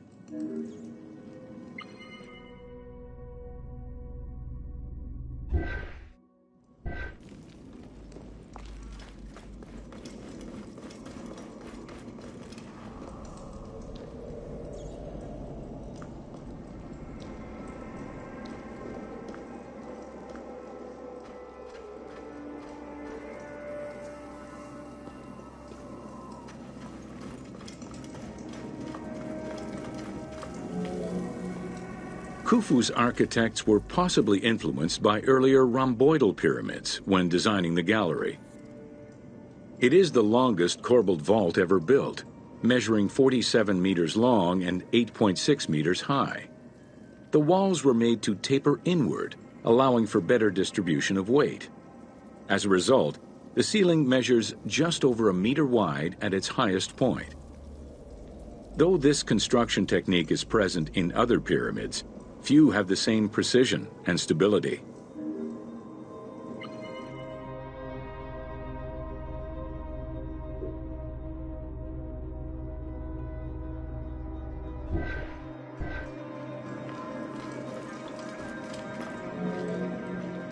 While the space is visually dramatic, the gallery seemed to serve a practical function, though what exactly remains uncertain. Still, the wall design was undoubtedly meant to contribute to the stability of the structure, and its floor may have helped workers move the materials. A channel runs along the middle of the room.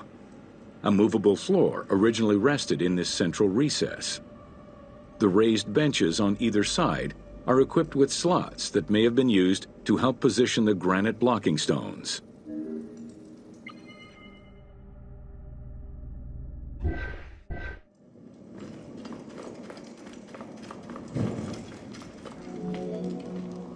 At the end of the Grand Gallery is the entrance to the antechamber leading to the King's Chamber.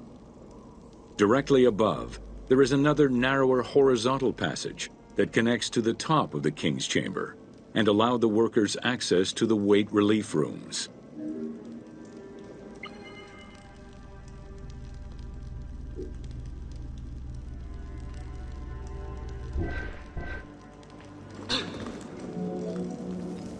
The far end of the Grand Gallery leads to a small antechamber with a portcullis, preventing access to the King's Chamber.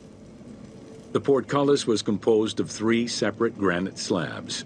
They were designed to be lowered into place and seal the chamber after the burial of the king.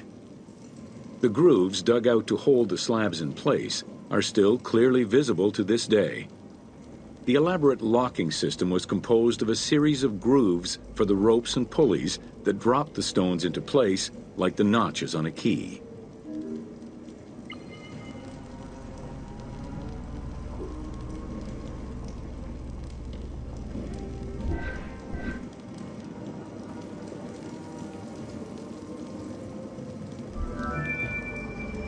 For the purposes of the game, the team elected to remove the portcullis slabs in order to grant the player access to the King's Chamber.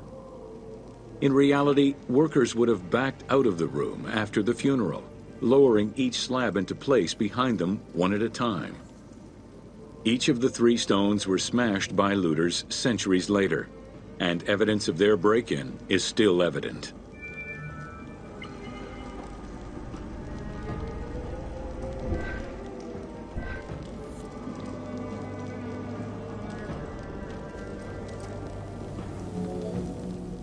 The King's Chamber is built entirely out of red granite. The King's Chamber measures 5.8 meters in height. It has an imposing cover of 5 stacked levels above, with granite beams weighing 25 to 40 tons each. The uppermost level is surmounted by a vault of stones, arranged in chevrons to bear the enormous structural load.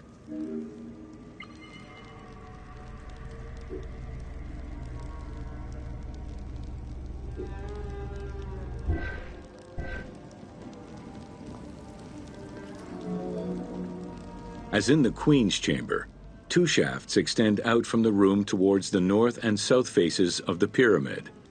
They measure nearly 64 meters until they are blocked by copper-handled granite plugs. Some experts in the culture of the Old Kingdom believe that the shafts were thought to lead the king's soul to the stars, with the incarnation of the pharaoh as the god Ra, represented by the northern well, and the god Horus by the southern well.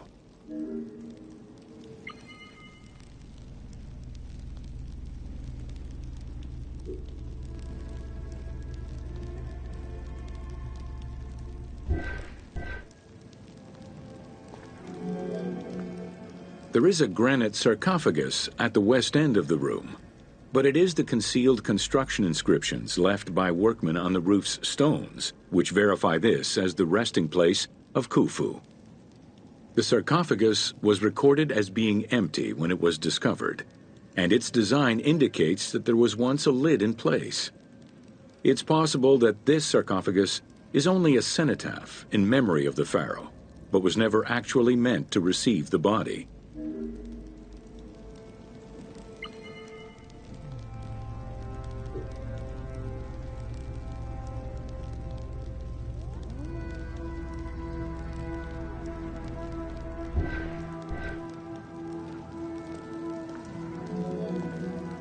Khufu's mummy was never found. It is hoped that as of yet undiscovered hidden rooms and shafts of the pyramid may provide an answer as to its location.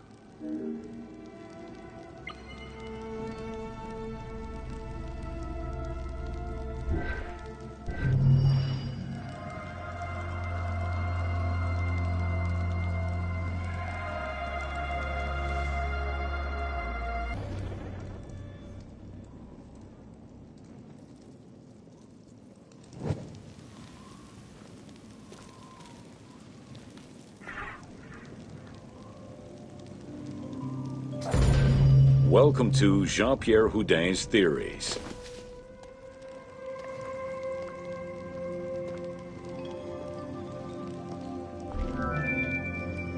The team wanted to provide players with a sense of exploration and discovery, particularly within the Great Pyramid.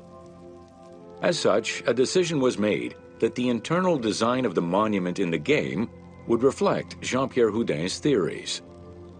While the antechambers of the king's tomb have yet to be discovered, Houdin posits that this is merely due to a unique design, placing the pharaoh's tomb at the center of the pyramid. The entire tour you are about to take was designed along Houdin's hypotheses.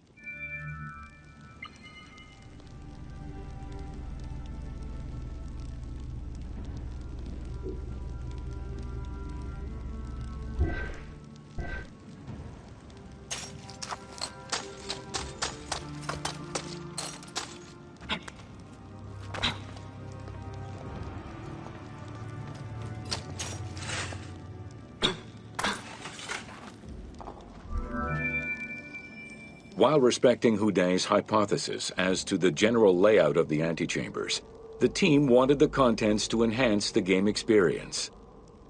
In regular royal tombs, the antechambers were filled with all the material goods needed by the pharaoh in the afterlife. To support the feelings of discovery and awe, the art team created a unique and fantastical treasure in this second antechamber.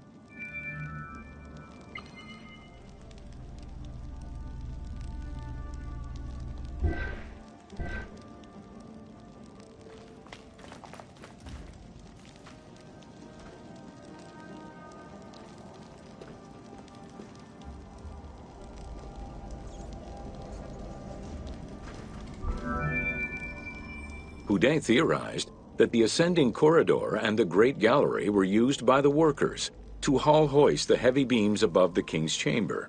He called it the service circuit. The corridor you are in now was created by the team following Houdin's theory and is referred to as the noble circuit.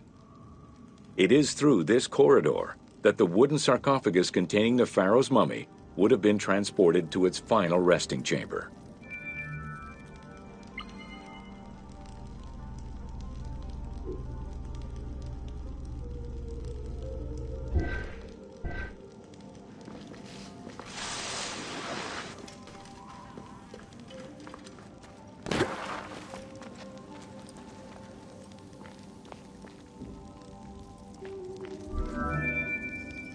With this structure in mind, one can easily assume that the pyramid's entrance would have been connected to the two antechambers.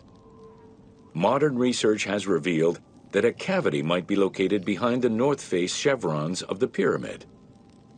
As such, the team chose to create this area for the player to explore. Here is where Houdin believes that the priests and nobles would have exited the pyramid after the burial ceremony.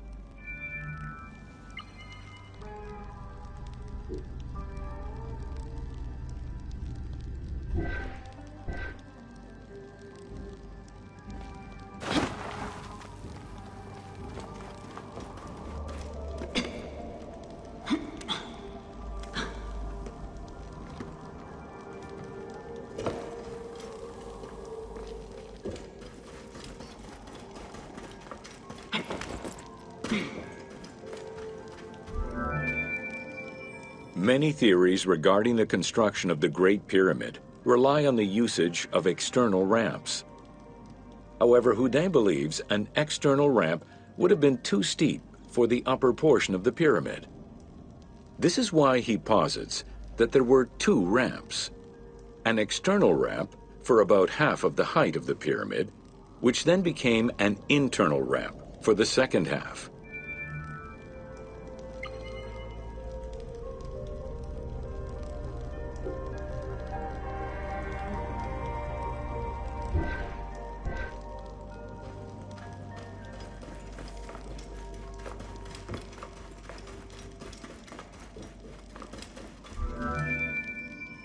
Houdin's theory states that this internal ramp followed the sides of the pyramid in an ascending spiral pattern. A notch discovered in the edge of the Great Pyramid, known as Bob's Room, seems to support this theory.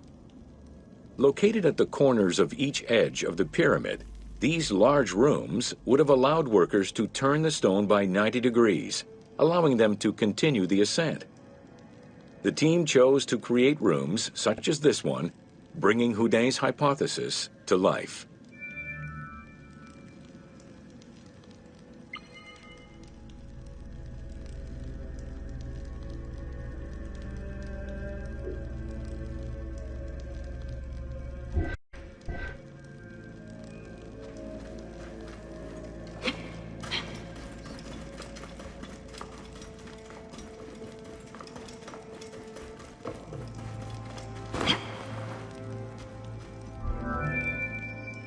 This long corridor was the first section of the ascending internal ramp. Through it, the blocks used to build the Great Pyramid would have been carefully moved upward and then turned at each edge of the pyramid in order to continue their ascent. Though the team only created the main ramp for the game, Houdin posits that this ramp had 2 levels, allowing workers to return safely to the bottom thanks to an additional corbelled upper section.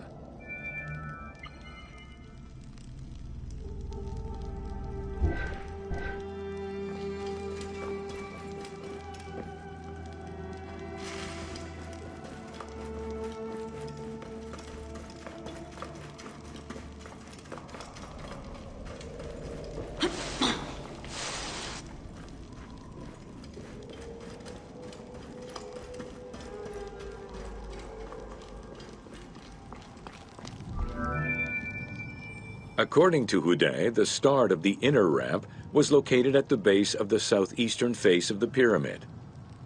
This location would have been the junction point of the external and internal ramps. Below us, workers would have built the lower part of the pyramid with the external ramp before eventually switching to the internal ramp for the middle and upper sections of the pyramid.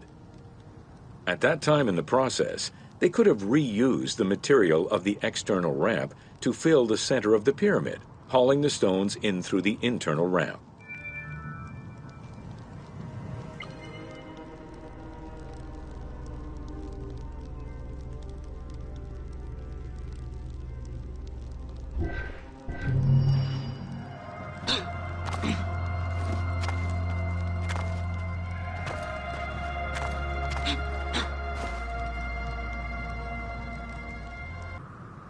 Three things are necessary when exploring Egypt: water, a good camera, and an omnipresent voice coming from nowhere.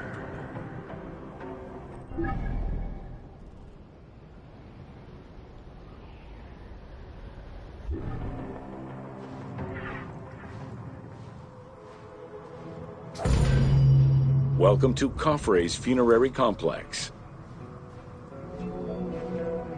Since the very beginning of the 4th dynasty, mortuary temples were built adjacent to pyramids on the eastern side.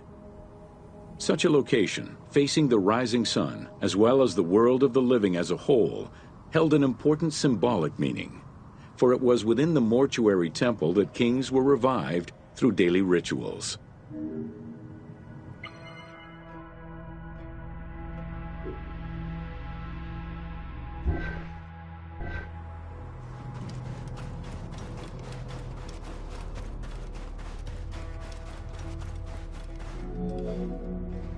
In its standard form, a mortuary temple was divided into 2 parts: a front area which consisted of a vestibule and a courtyard, and an area in the back, where all sacred elements were located.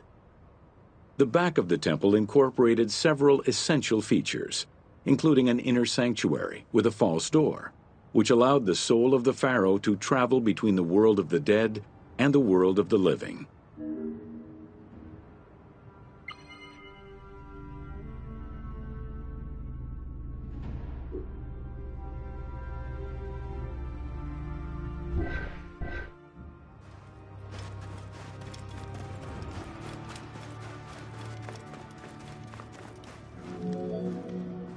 The largest of all such structures, Khafre's mortuary temple was entirely built with megalithic blocks of limestone from a nearby quarry and encased with granite.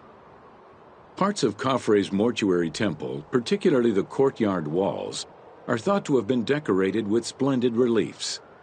However, not a single image of the king has been discovered inside the mortuary temple.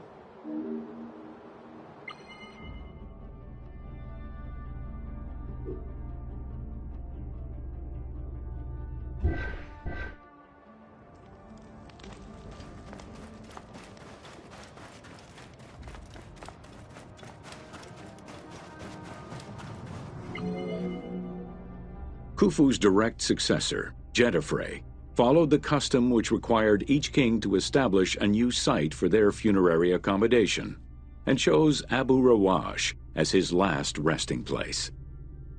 When the time came to build his own funerary complex, Khafre, also one of Khufu's sons and the successor to Khafre, broke with tradition and returned to Giza. Not only did Khafre thumb his nose at tradition, but he did so in a way which he hoped would allow him to overshadow his father's most important monument.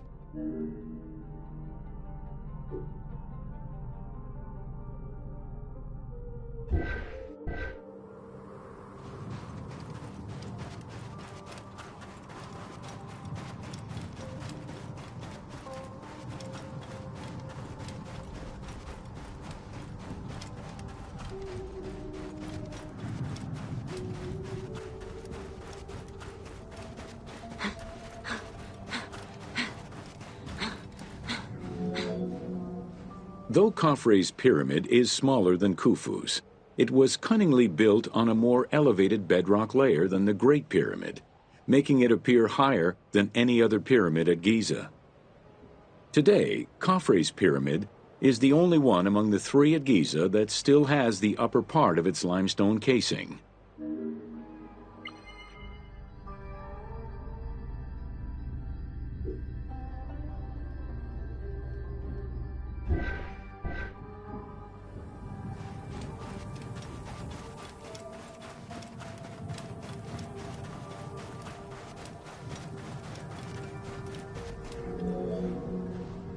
Considered a most sacred area, the Giza Necropolis was strictly defined, both geographically and physically.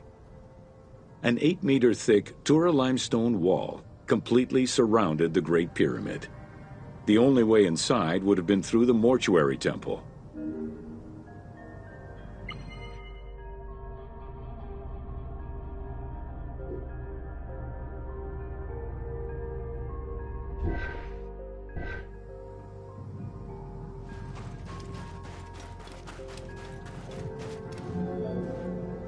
From the reign of Sneferu and onwards, the subsidiary pyramid became a common feature within the pyramidal complex. The function of the subsidiary pyramid, however, smaller in size and in height than the royal tomb, remains unclear, though some believe that it was meant to house the ka of the pharaoh.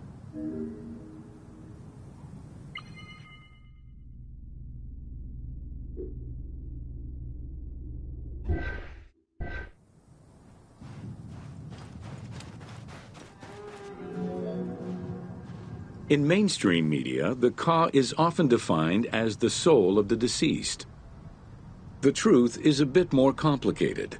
Within the ancient Egyptian funerary belief system, the Ka was a component of a living person, which separated itself from the body at the time of death. It represented the deceased's vital essence.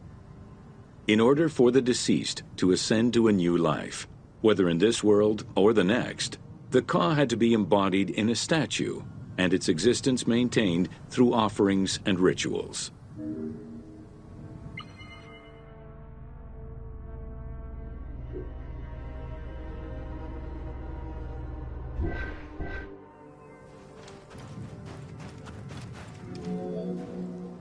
Within Khafre's subsidiary pyramid, a wooden box containing pieces of cedar was discovered by archaeologists.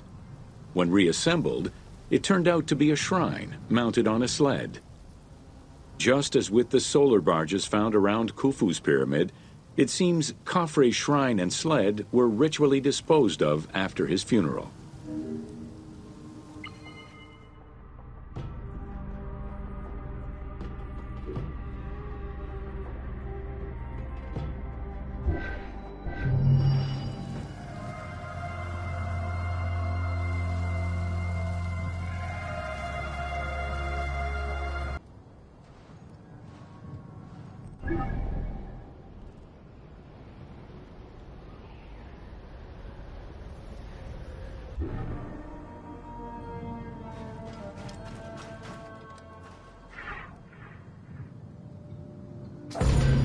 Welcome to Menkaure's Funerary Complex.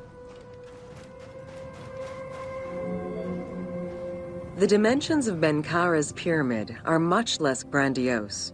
However, unlike its predecessors, Menkaure's pyramid shows a great deal of complexity in its internal and external finish.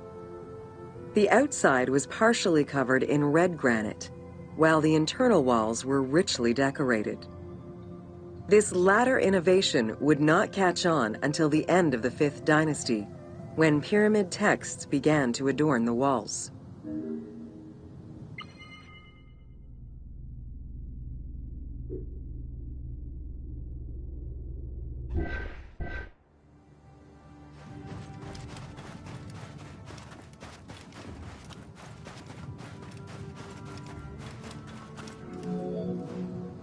Menkaure's pyramid contains 2 sloping passages, both located in the northern side of the structure. The upper one was abandoned during the construction phase, whereas the lower one, slightly above the base of the monument, constitutes the real entrance. The lower passage leads to a first room, which, for the first time since the reign of Djoser, is decorated with engraved false doors.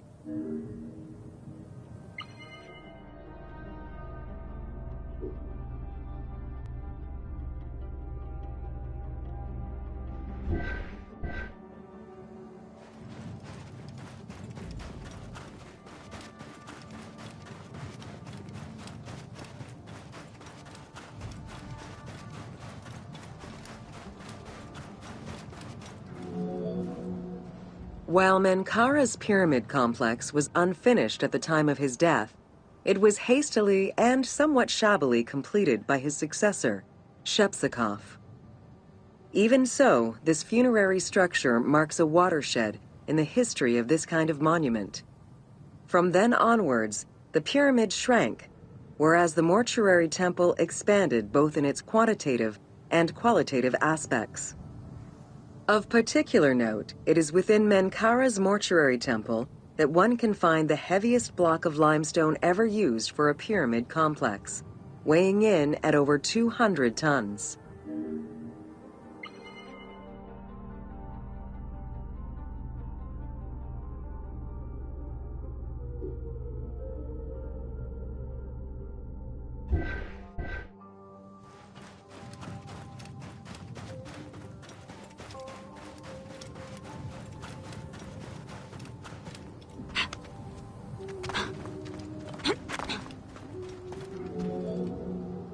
Menkaure's causeway was completed in mud brick by the king's successor, whereas the lower part was nothing more than a simple ramp.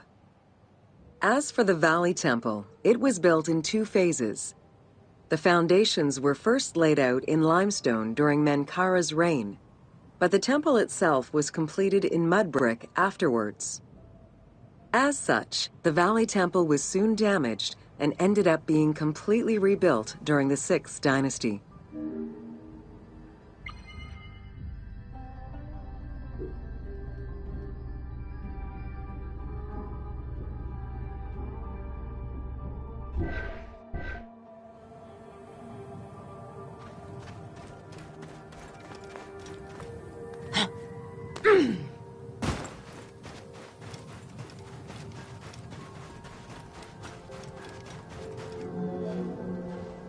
3 small structures, referred to as Menkaure's Queen's Pyramids, were erected along the southern side of the main pyramid. One of them was a smooth-faced pyramid, while the other 2 were more basic step pyramids.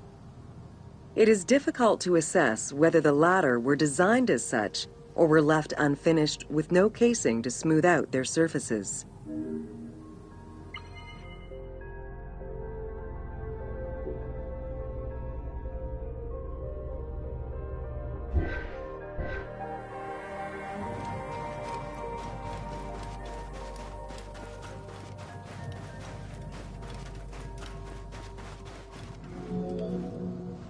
The easternmost pyramid was built with the traditional rooms and corridors found within a satellite pyramid meant to house the king's Ka.